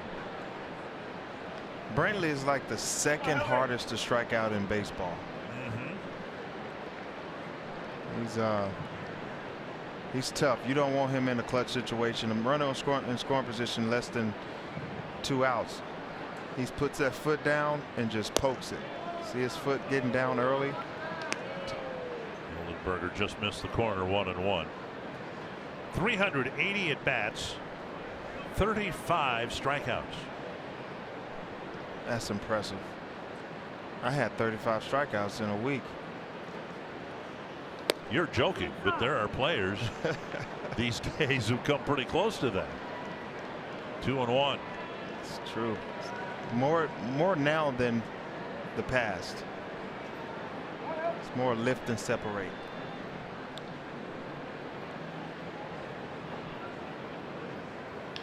On the ground, Dozier with a nice catch.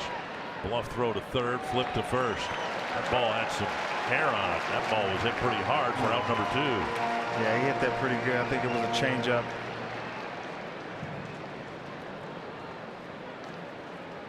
All you can do is hit it hard. Here's the pitch. Oh, it's a changeup. Well, it's a fastball. Came back inside and was able to put good wood on it, but those are there to stop it. And great play. Way to go, Doge. Infield back at standard depth now for Ramirez. 2 solo home runs and a fly ball to center. Put him on. And pitch to Encarnacion. 1-0.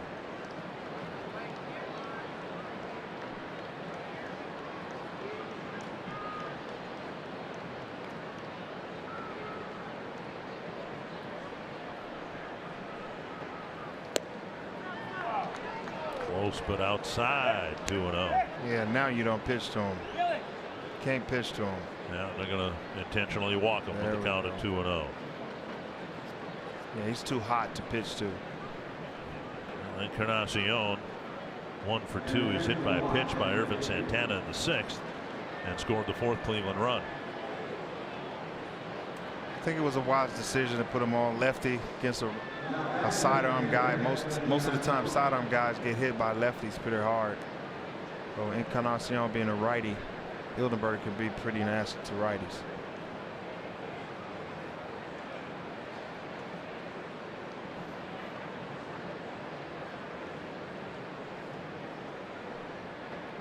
Moya left a couple of men on in the 6th, and now Hildenberger trying to leave a couple of men on in the 7th. Runner goes, and a breaking ball wide of the plate. No throw. Stolen base for Ramirez because the Twins were holding him on at first.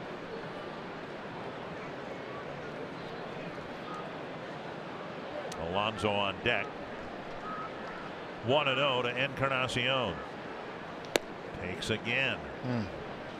Couple of good takes. The first one not so much. That was a breaking ball. It was a 1.5 feet outside, but that was a better pitch and he still took it. I think you have to go after him. It's 2 outs. You got one of the hottest hitters in the month of July behind him. Yeah, Alonso's just been, he has been Cleveland's best hitter since the All-Star break.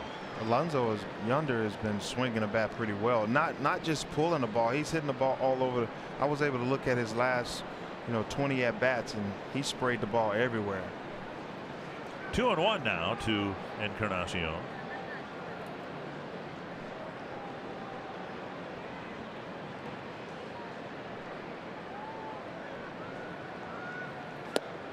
Change up a big swing and a miss. It's a really good changeup in the fastball count. 2-1 is more neutral, but yeah, here's a changeup. Oh man, look at that thing just drop like a slider. It looks like a breaking pitch. But it was a changeup. And he was all out in front. 2-2.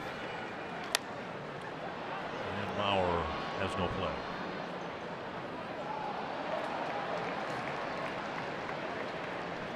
Thinking that was a slider right there and kind of dove to try to make contact with that.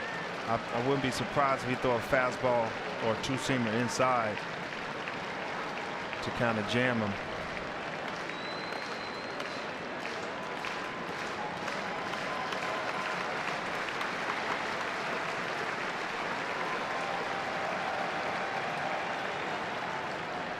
Got him on the outside. Nice pitch.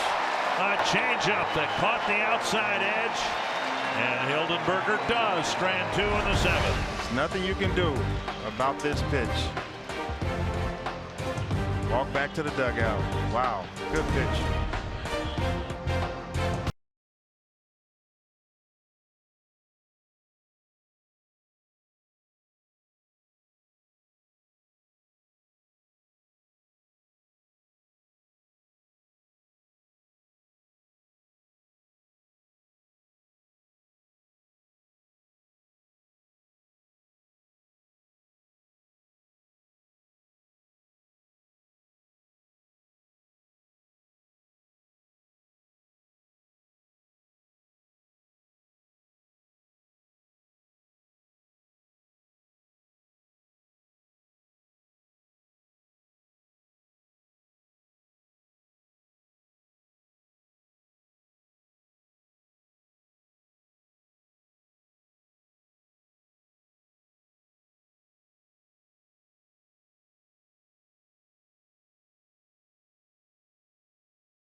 Baseball on Fox Sports North is brought to you by Menards. Save big money at Menards on all your home improvement needs.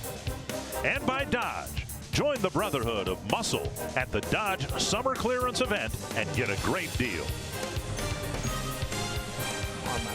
Winding up the month of July. Twins hoping to put together a good homestand here. Hopefully trim the gap between themselves and the Indians. It's 4-4, bottom of the 7th, and Jake Cave will lead things off. Bieber still out there for the Indians. Swung on and missed. 1 strike.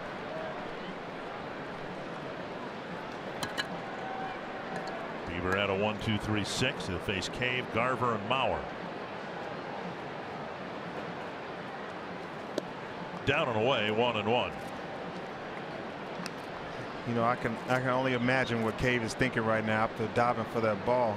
He wants to make up for it. So look for him to do something special right here in this at bat. Hopefully he doesn't try to do too much. Swung on and missed, and it's 1-2. It's a really good pitch. Cave's done a nice job, of course, making his major league debut this year. 100 at bats, 27 hits. It's on the ground and into center field, a base hit. Big turn at first. He'll hold up after a leadoff single. For Mitch Garver's at bat, let's go find Kevin Gord. Yeah, Dick, your earlier assumptions in the booth were exactly correct. The Twins' technology to give them a chance to review was down, and with that being the case, Cleveland could not challenge. It was down for 3 innings. It's back working now, so both teams can challenge, can use their technology, but it indeed was down for 3 innings, and that certainly might have played a role in that Sano non-review. It looked like he was safe getting back to second. Yeah, that I guess that will be the question. One of the first questions asked Paul Molitor after the game was if the technology was even available to challenge that call at the time. Apparently it was not. Here's Mitch Garver. And a strike call. If we win, it doesn't matter. No. If we lose, then it's going to matter. Taylor Rogers getting loose in the pen. Garver trying to have a productive at bat here. He singled and scored his last time up. Got an infield hit, hitting it right up the middle.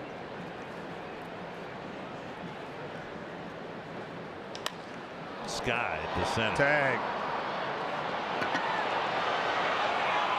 And Cave played it halfway and retreats.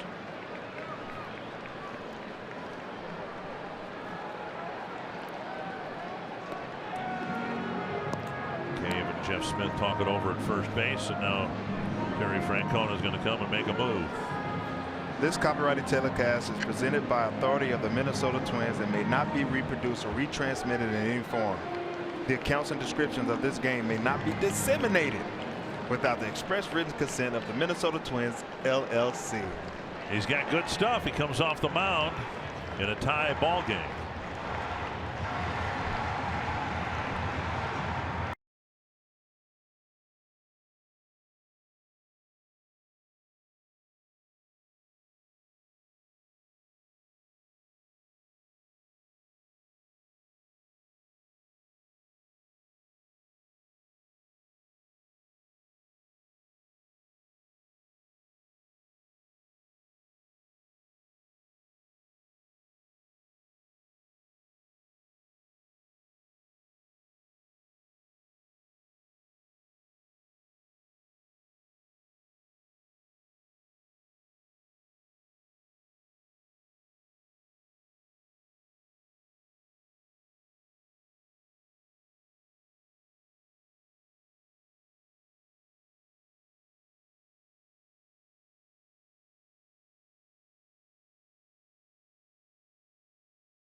Here Just based on what we've seen, I think we're going to be watching him in a Cleveland uniform for a long time. He's got good stuff. Yeah, he got really good stuff. A breaking pitch that bites and change up and 94-mile-an-hour fastball. A little two-seamer on it and a little late life on the fastball. Look at those numbers Oliver Perez has put together for the Indians. Perez was signed as a free agent in early June after he was granted his release from the Yankees the day before. Here's Mauer with a runner at first, one down, and he takes strike one. Oliver Perez is a seasoned vet. He's been around and seen a lot of different hitters, and he's still around and getting guys out. 130, opponent average is pretty good. A couple weeks ago, Gomes will try to walk that off. The Indians got Brad Hand from the Padres, Chaska native. So they have two lefties. Neither one was with the team at the start of the year. Two strikes. Mauer looking for his first hit. He drew a walk his last time up. Oliver Perez likes to be deceiving. He likes to pause and turn his back and drop down sidearm, and he does all these things and antics to get you out, to mess your timing up.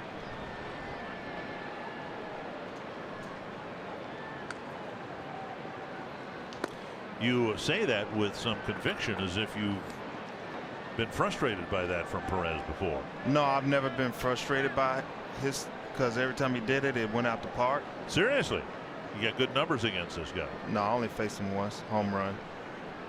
Okay. Maybe 3 times. 1 and 2. And now 2 and 2. I think it was Pittsburgh. I faced him with Pittsburgh.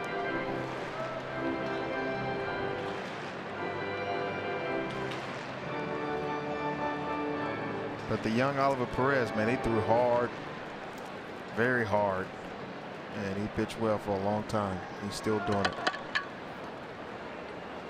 Got him on the outside corner. 79 miles per hour. And Mauer has a few things to say to Field and Culbreth. 2 down, and that'll bring up Rosario. Man, tough pitch. Oliver just keeping that ball low, changing his eyesight on one of them, and stayed middle away. And the last pitch was a tough pitch. Really good pitch, though, for a pitcher. Rosario will bat 0 for 2 with a walk.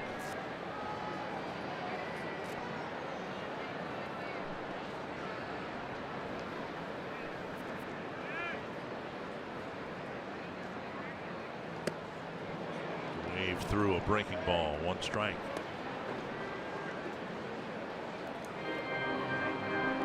I need Rosario to step up right here and make something happen. Hopefully Oliver Perez leaves a breaking pitch up and he can hit it out of the park. Sounds so easy. Bounced foul behind Jeff Smith, and it's 0-2. The Twins got a big 2-out hit in the 5th when Polanco drove in a pair with a single. I'm surprised that Jake Cave hadn't stolen I the wondered base. about that. Yeah, I mean, I don't know why he's not running. That hole over there is pretty tight.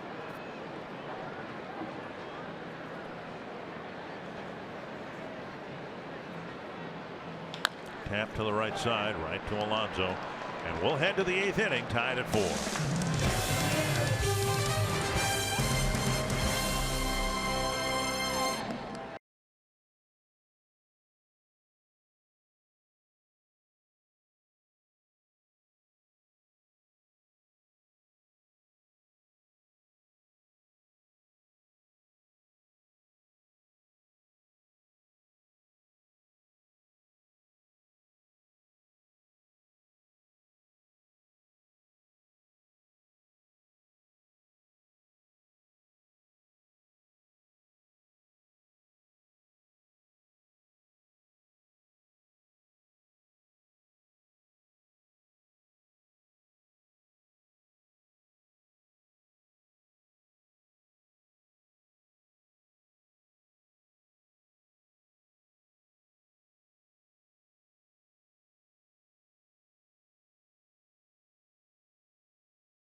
Mall of America's Studio Sports Update. The Twins get another opportunity at the American League Central Division leaders. Join us tomorrow night at 6:30. We'll begin our coverage for the Cleveland Indians and the Twins. 6:30 on Fox Sports North. We're tied at 4 as we head to the 8th inning. And Taylor Rogers coming in now to pitch to the Indians in the 8th. Face Alonso, Cabrera, and Kipnis. So a lefty, a switch hitter, and a lefty, and that's how things are going to, as we said before, be played out in this Twins bullpen now. And I think it's safe to say the only reliever that has a defined role might be Fernando Rodney. Yeah, they're probably pretty much going to mix it up out there in the bullpen. See who's wants to step up. Just got to give him a chance to show it. And foul, 1 strike. Zach Duke played a big part, and Ryan Presley played a big part, and so these guys got to step up and take the place. And I think Taylor Rogers is one that can do it. Just off the plate, and it's 1-1. Alonso drove in a run with a double his last time up, but it was a sinking line drive in front of that bounded beyond Jake Cave's dive. It was in the 6th inning. 2-1. I'd much rather have him leading off the inning. Runners in scoring position with a guy like this he's very hot in the month of July. I'd rather for him to lead off the inning.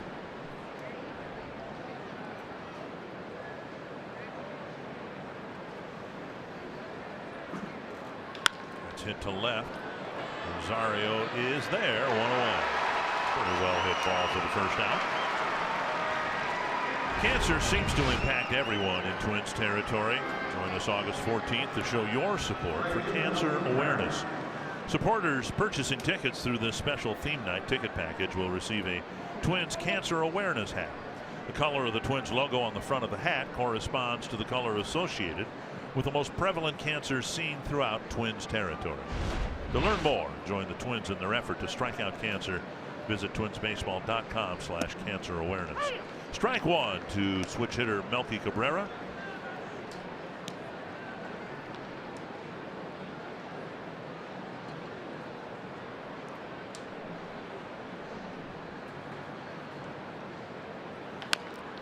And bounced. Foul. 0-2. He's doing a good job of keeping that ball down. He can't do much with it. After a foul ball like that, might want to stay in there just to keep him pool happy. Blocked by Garver. I think fans can understand that trades this time of the year, although they're part of the game, they might be particularly tougher on relief pitchers who are left behind. Taylor Rogers spent a lot of time out in the bullpen with Ryan Presley over the last few years. Teammates for 3 years now. Yep. Zach Duke might be one of the easiest guys to like immediately that I've ever run across. He's so happy-go-lucky. Yeah, and during the game they're all out there in the bullpen in their own little commune, if you will, and they get very close to one another typically. Poke to right, that'll drop for a base hit, and Cabrera's aboard with a 1-out single. Did a nice job of staying on that pitch and poking it the other way, trying to get something started.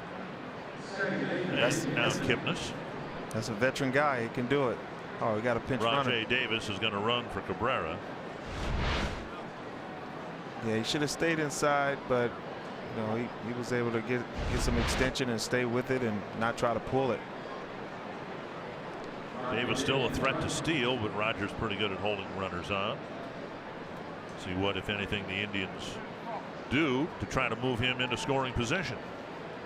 You look at the team we saw yesterday in the last series, the Red Sox, and you look at this team, these guys hit the ball everywhere with authority. They steal. It's lifted to the left, and Rosario hustling, and And he can't make the play. The ball will roll toward the foul line. A pop fly single. And at least Rosario was able to push the ball forward. And Davis advances to second. We talked about this play in Fenway Park earlier about sliding with your feet first. You go away from the ball. Kipnis hit a little blooper short, but if you slide feet first, you go away from the ball. I actually had the ball in the glove. Yeah. Davis thought it was caught, heading back. Now he's got to advance to second. Paul Molitor coming out to make another pitching change here. Rogers faced 3 men. A couple of them got aboard with base hits after the first out. And Yan Gomes will come up with Matt McGill coming into the game.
One now that almost went into, well, it did go into Rosario's glove, but then it rolled back out for a 1-out single. Yeah, he kind of got a bad break, maybe didn't see it off the bat, and then had to come and go in. But him bringing his feet forward, actually the top of your body has to go, your upper body has to go backwards.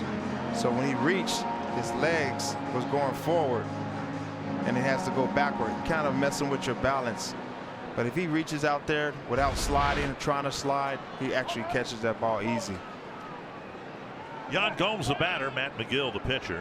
First and second, 1 down here in the top of the 8th.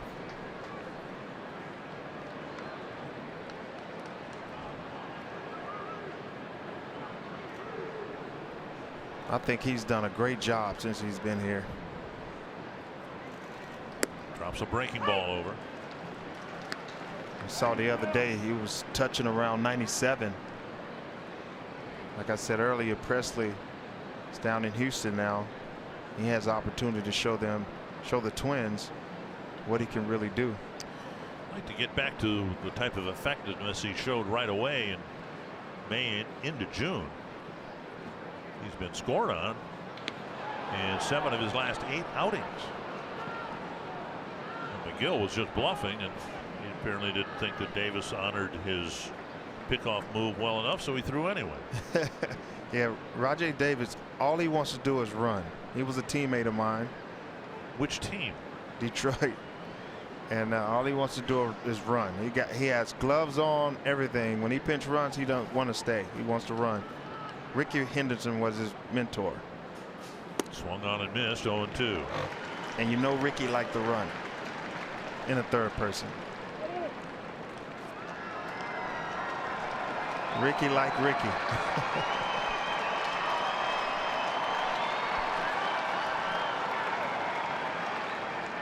Look, he's ready to go. That cartoon pose. Speedy Gonzalez.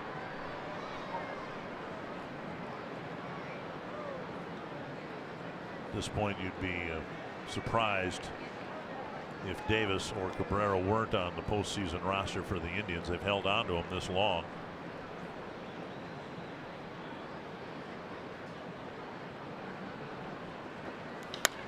Driven foul, partly out of necessity, because again there have been so many of the younger players, outfielders for the Indians, that have had some health issues. Chisenhall, Naquin, Bradley Zimmer.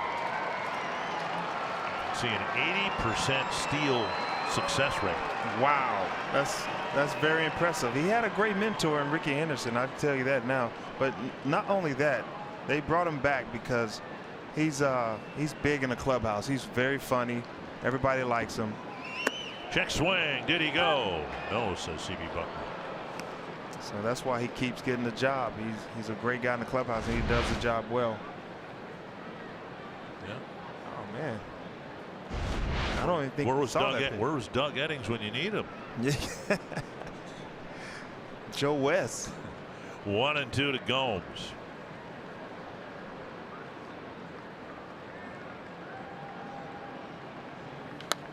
Well, the Twins are well aware of Davis's ability to steal and his ability to steal third base. Yeah. There's some guys who are reluctant to steal third, and based on what we've seen over the years, he prefers and thinks it's easier to steal third than second. Yeah, you must talk to him, because that's all he talks about is I want to get the second so I can steal third. Yeah, 1-2 to Gomes. Check swing. That time I think he went. Yes, Gomes is gone for out number 2, and a heck of a block by Mitch Garver. Yeah, that was a great block by Mitch Garver. You don't want to give Rajay Davis that extra 90 feet. He would get 90 feet if the ball rolled 20 feet from home plate, but Garver got most of it to keep it right around the dirt. He hovered over the ball and kept it soft. This is a ball in a slider in the dirt. Check swinging is Yan Gomes, and he did a great job of smothering that ball, and it's not bouncing too far away from him. 2 on, 2 out. Another threat for a Twins relief pitcher to try to pitch out of. Here's Greg Allen. Moya stranded a couple of runners in the 6th. Hildenberger stranded 2 in the 7th. And now McGill trying to strand Rogers runners here in the 8th.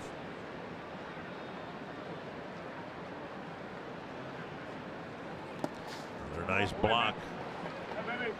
By keeping Davis at second base, you've got a little margin for error. Yeah. In case one does get away from him. Yeah. That was a good block right there. Another slider in the dirt. He's really smothering that ball and getting to it. You know, when you know you have Rajay Davis at second base, you have to do the best you can to keep that ball in front of you. 1-0 to Allen. To left field. Rosario tracks it. Nice. And again, the Indians strand 2 runners in the late innings. On to the bottom of the 8th in a tie game.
with us directly after the game for Twins Live, presented by CenturyLink. We'll take you through the complete night for Miguel Sano. A couple of hits, some good defense, and some controversy on the base paths.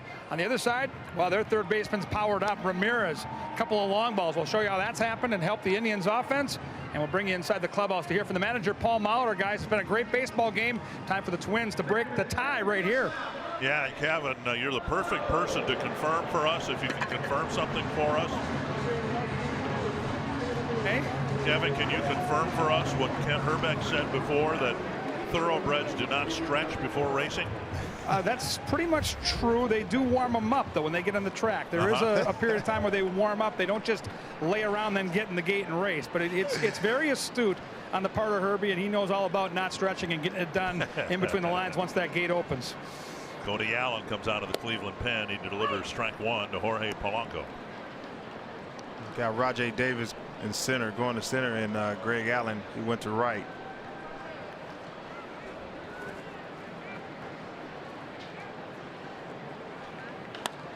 And a pop up near second base. Kipnis makes the catch. Lindor, almost as if there was an invisible fence on the other side of second base. He went right to the line and stopped and let Kipnis make the play.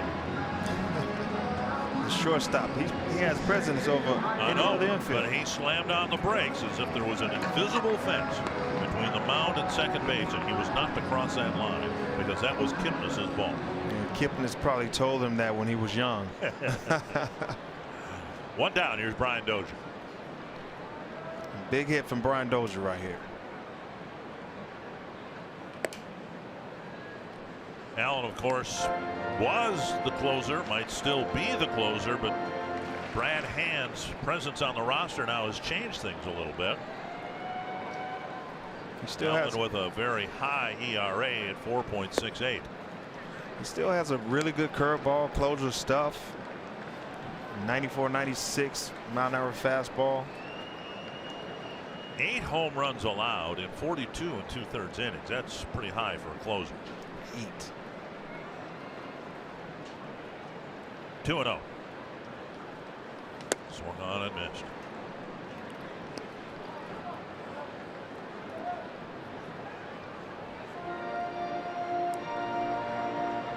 Fernando Rodney getting loose. So he'll have the 9th inning. Twins hope to give him a save or a lead to protect. Swung on and missed again. That's the hardest pitch to hit, is a backup slider. The slider that doesn't break like you think it should. Pitchers sometimes grip it and they throw it harder than they're supposed to, and it stays up inside on you. And you try to swing where you think it's going to be, and it actually backs up on you. It's the hardest pitch to hit. There's one that breaks down and away. Like that slider did what it was supposed to do. 3-2. Kepler on deck.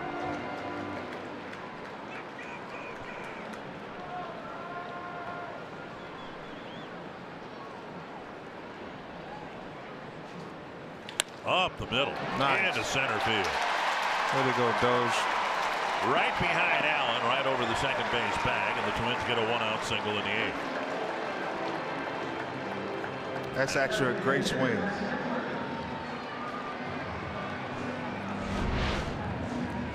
It's a fastball, middle away. Dozier make the adjustment, stay short, then try to do too much. Just poke the ball up the middle to get something going. It's a great AB by Brian Dozier. And now Kepler, a single to right and a run scored, a line out to center, and then a ground ball to second.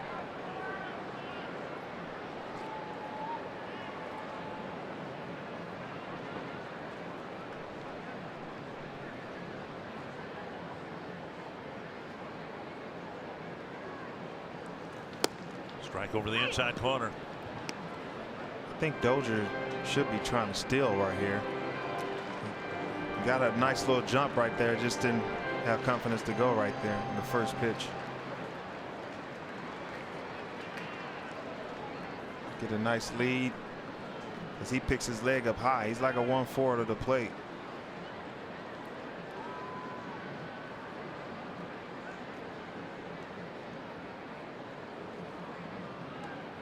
Long hold. Kepler lifts a short fly to left. Brantley is there. 2 away. And that'll bring up Grossman.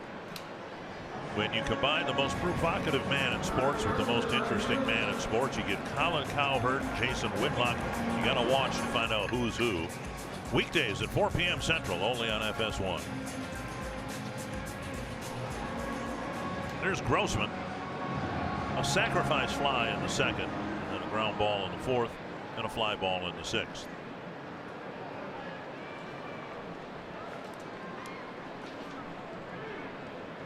I think Doge should try to get a good jump and get into scoring position. Grossman, man, he handles the bat well and take that chance. Strike on the outside corner.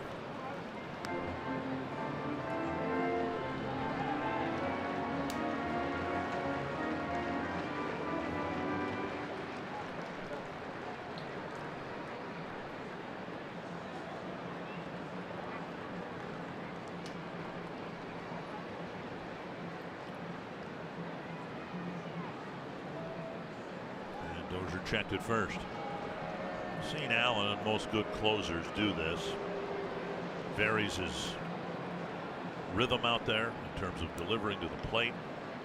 Some of the best pitchers at holding runners on hardly ever throw over. You have to come to a stop, but sometimes it'll be a quick pitch. Sometimes, as we saw on the first pitch, a long hold. And again, a long hold here. Grossman takes a ball, 1-1. Yeah, he does that to kind of get you tight at first base, and once you get tight at first base, you don't want to really go, because it's kind of, baseball is timing and rhythm. I mean, stealing bases is timing and rhythm, and if he could get that timing, 1001, 1002, and then take off, that's good for the base stealer. But with Cody, he's defying all that. He won't allow you to get that timing.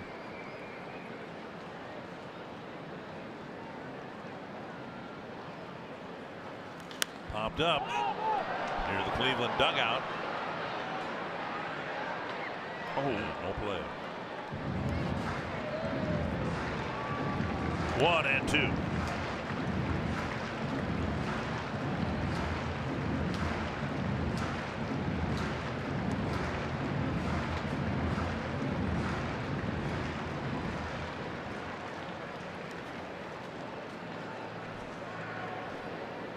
Indians have out-hit the Twins 9-7. Indians have had threats throughout the late innings. Twins, truth be told, have not. Trying to create something here with 2 outs in the 8th.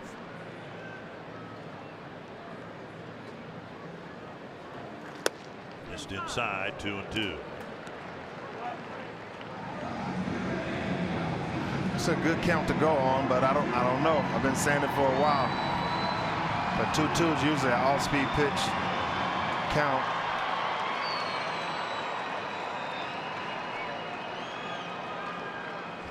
It's a good one to run on. And now 3-2, and he'll be running on this one.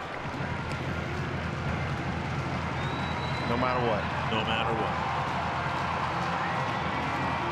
What the Twins need here is a double, and Grossman capable of doing that. He's 4th on the team with 16 doubles this year, now that Escobar is gone.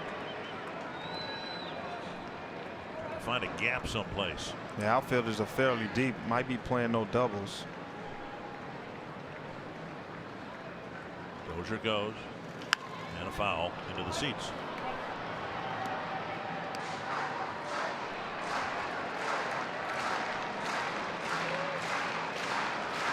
Twins looking for a big hit late against Cody Allen. Robbie Grossman, he handles the bat pretty well. I've seen him put some good wood on 2-strike pitches.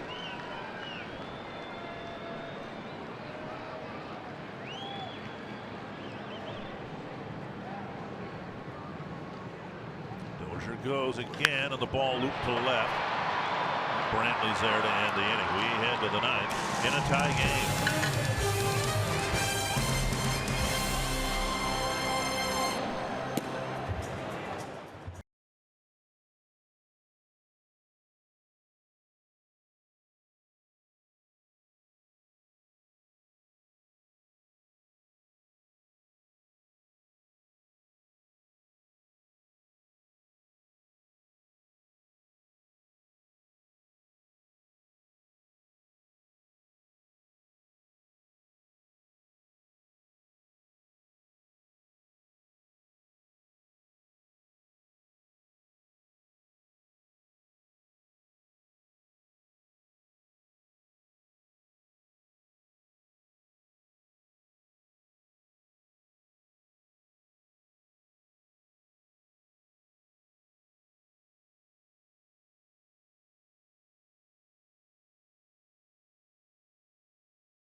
built a 6-3 edge in the season series, and this one, game 10, tied at 4 going to the 9th inning. To the top of the Cleveland lineup, starting with Francisco Lindor, then Brantley, then Ramirez, and all face Fernando Rodney. I like the way both sides have been playing. I like the way the Twins have been playing in this whole game. They've been playing with some passion. They know they have a chance to make King gain some ground and win in this ball game. So they're fighting. 8 games back, got 10 games left with them. These games matter. Lindor hooked a triple into the right field corner his last time up, 1 for 4 on the night.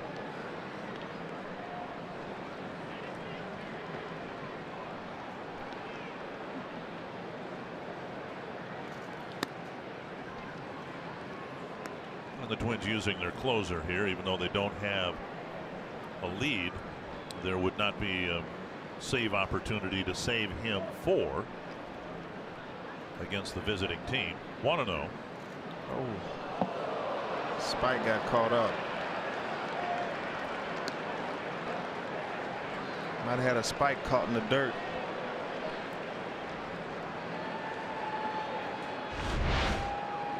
Yeah, he likes to.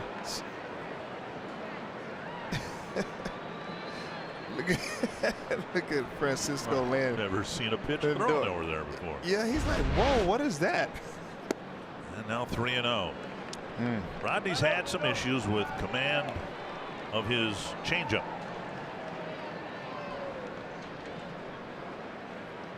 Now he's fallen behind Lindor. 3-0. Yeah, this is a guy you don't want on the base. 4 pitches, a walk to start the 9th inning. Yeah, there's too much speed, too much talent, and not afraid to run. Look, he's getting down the line right now. Can't wait to get there. Yeah. And now Brantley 0 for 4 on the night. Hit the ball hard back in the first inning.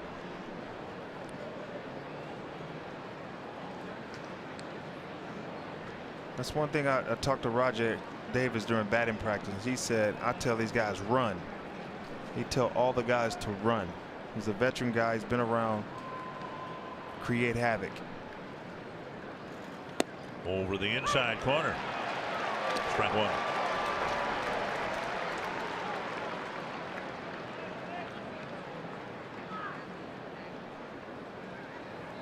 Brad Hand, the lefty. Neil Ramirez, the right-hander. You can imagine if the Indians get a lead, it'll be Hand.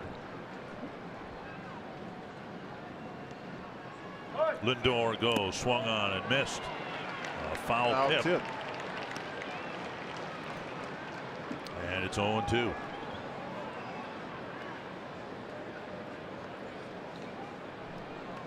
Yeah, Lindor got a stolen base right there, and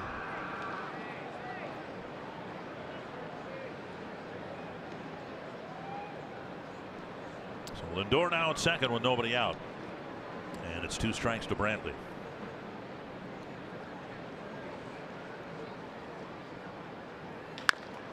Chopper over the mound. Polanco to Mauer. Lindor now at third base. And that's all Lindor right there. You know, Brantley just hit a soft tapper and got him over, and now he's in scoring position. So that was a good stolen base and getting in scoring position for Brantley, getting him over, and now he's at third. Less than 2 outs. Last time up, Ramirez was intentionally walked. That might be the outcome again here. Twins right now have the infield in, but if the count gets out of whack, they might intentionally pass him again. Blocked by Garver.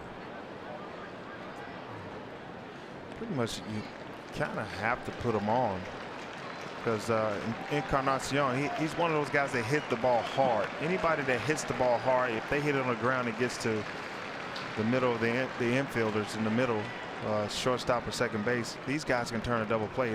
He runs okay, but not that well. Definitely ground ball double play candidate. Foul, 1-1.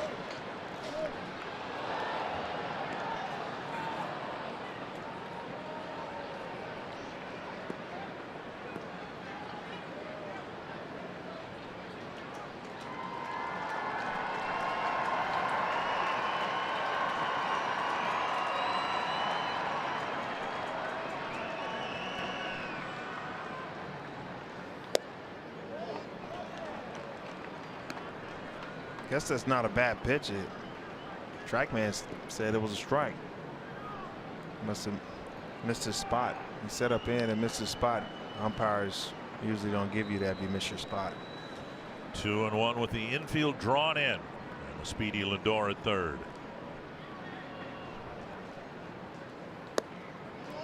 Now 3-1. And Encarnacion on deck. Yeah, you can't give him anything to hit right here. Try to get him to chase or throw your changeup, your best pitch. Well, they're not going to intentionally walk him, which isn't the same thing as throwing him a strike. Intentionally, unintentionally. Right. Pulled foul. Now it's 3-2. And that was his changeup. That was a good pitch.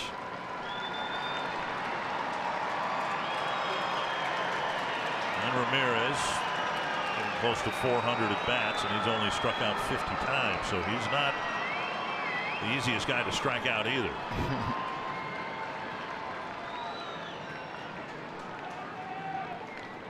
Full count to Ramirez.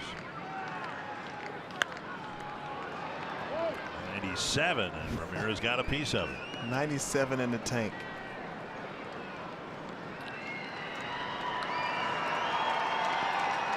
He just got a changeup the previous pitch, and he still fought off 97. Pretty good hitter.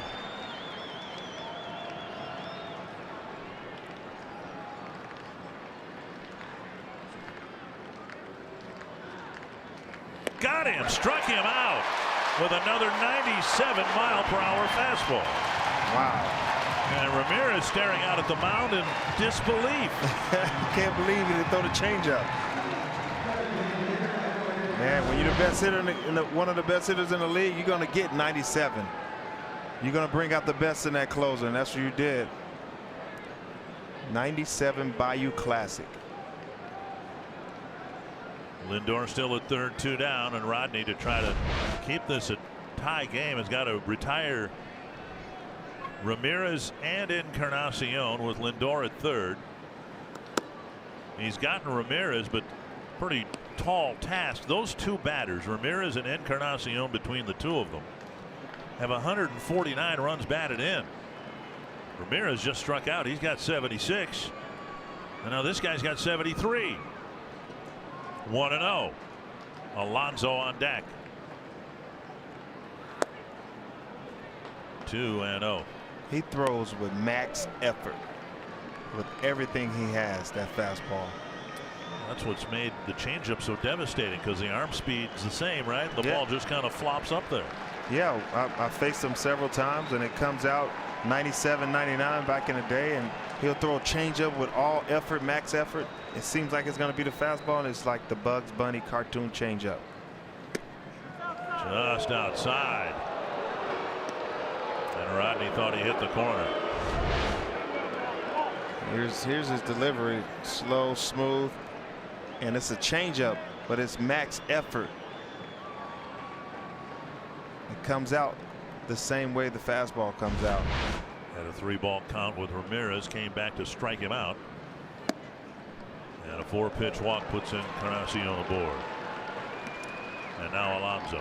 And that walk is what it was not intentional. He wanted to face Encarnacion, not the hottest guy in July. Alonso 1 for 3 with a walk. Hit a sinking line drive to center field that Cave misplayed into a double that drove in the tying run back in the 6th. Indians have a threat thanks to 2 walks and a stolen base.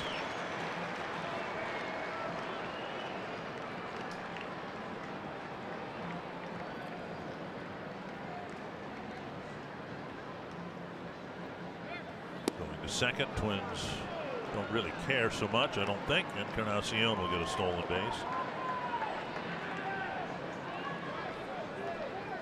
Now with Alonso, the left-handed batter, up, Mauer can play a deeper first base. Sometimes giving up the extra base can work to your advantage. Also kind of pitch around Alonso. Rajay just entering the game. Could be cold, but I seen him battle at the plate. All he wants to do is just poke the ball in the ground or hit it the other way. Well, Rodney has thrown 19 pitches and only 6 strikes. 20 pitches there on the screen. No use to give him anything to hit. Maybe a changeup. 2-0. And a strike at the knees.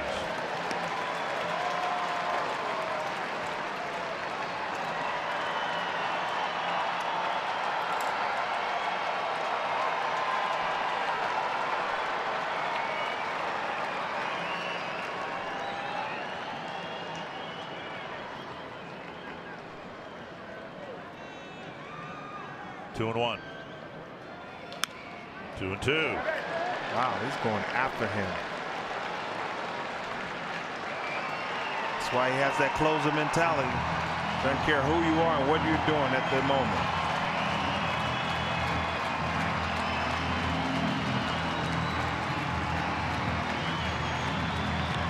He struck out Ramirez with a fastball. Pitch that he seems to have relied on an awful lot since the All-Star break.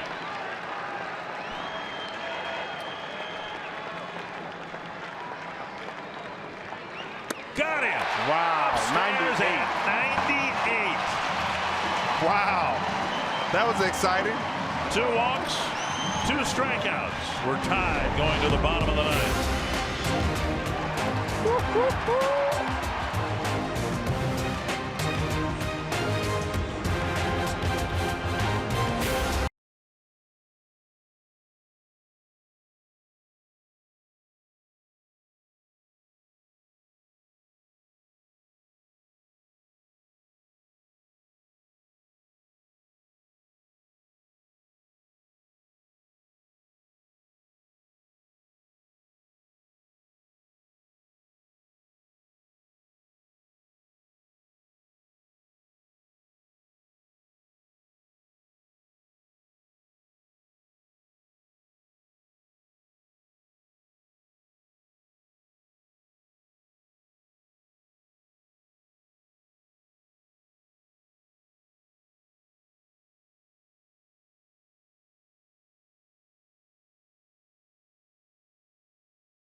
Will lead things off. He's hoping to provide the Twins a Coors refreshing finish. He's had a pretty good night at the plate tonight. Yeah, he had a nice pitch on the inside corner. A CNI single. Infield single. That's for speed guys. And then what about this play right here? This defensive play. Kept his balance, got up pretty quick. Wow. Play the game, young man.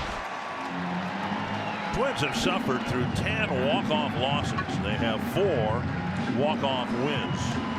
The first one in San Juan against the Indians. It'll be Neil Ramirez coming into pitch for Cleveland. Let's see if Ramirez can make a mistake and leave a pitch up.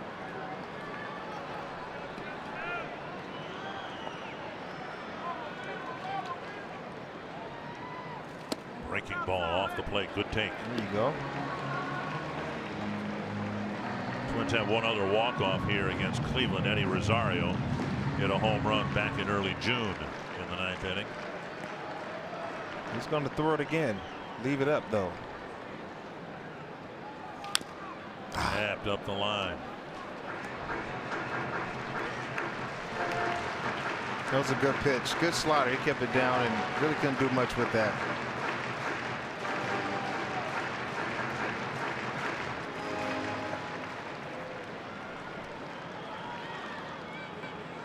1-1 to Miguel Sano.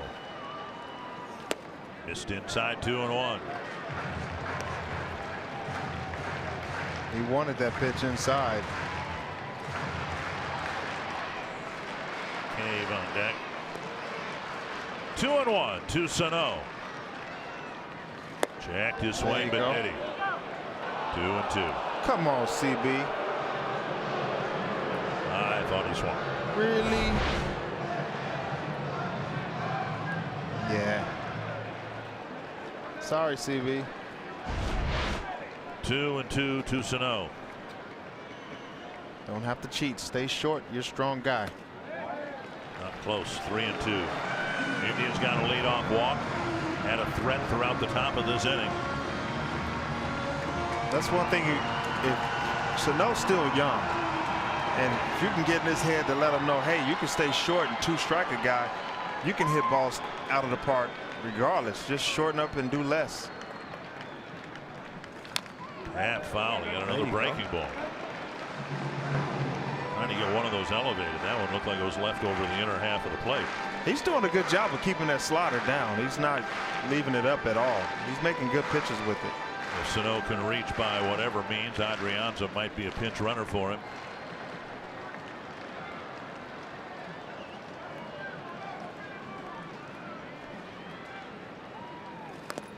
Check swing foul, and it hit the bat. Sano looked down his forearm to the bat. Yeah, I'm glad it stayed away from his hands. They got the bat. Hey, that's part of staying alive. Stay alive.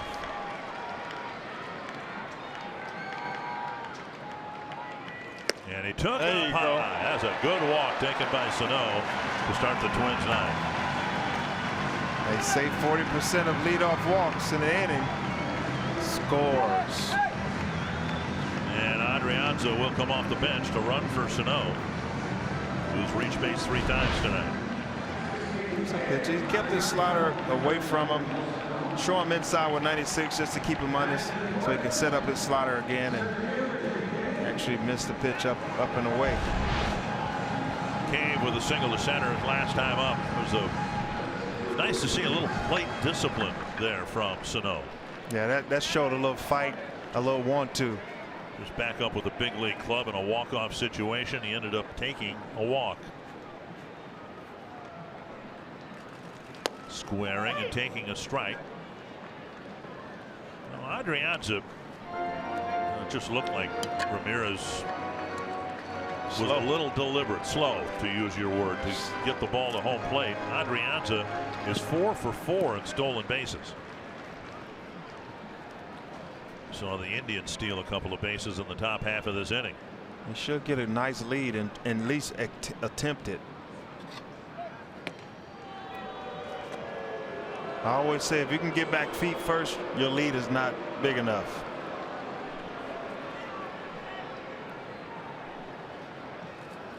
Ramirez trying to do what Rodney did. Pitch around a leadoff walk.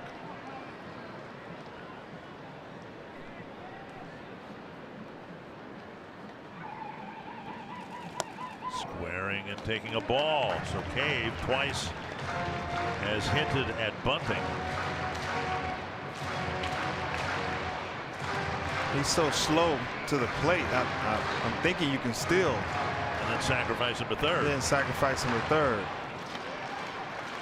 He is so slow. He's got to be 1-4, 1-5. People don't know about that. That's 1 second. Adrianza with a short lead, and he's checked again.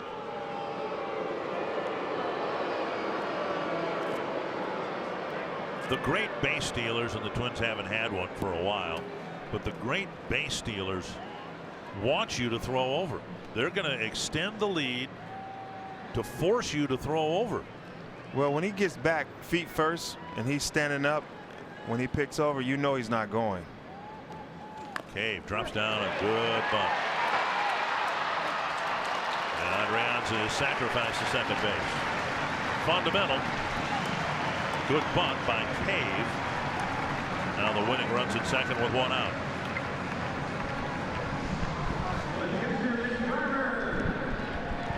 That's a nice bunt by Jake Cave. He did his job, get him over and put him in scoring position.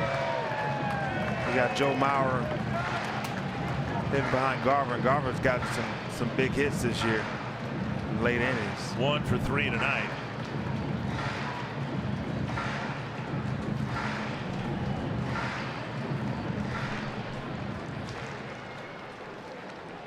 Garver with a single and infield hit and a run scored in the 5th. Strikeout on one end of that, and a fly ball on the other.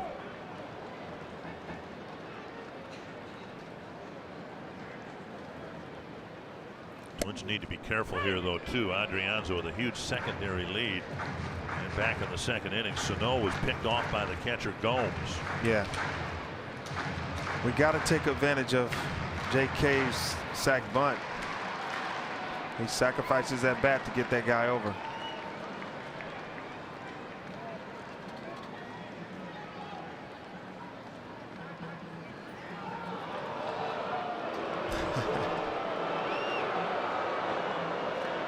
I've always liked that. A guy, he does it the right way and people still say, balk, balk.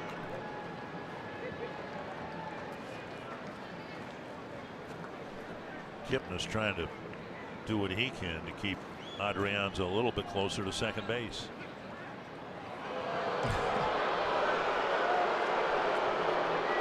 Balk, balk. I think it's tradition. Any pitcher, opposing pitcher does that. They boo.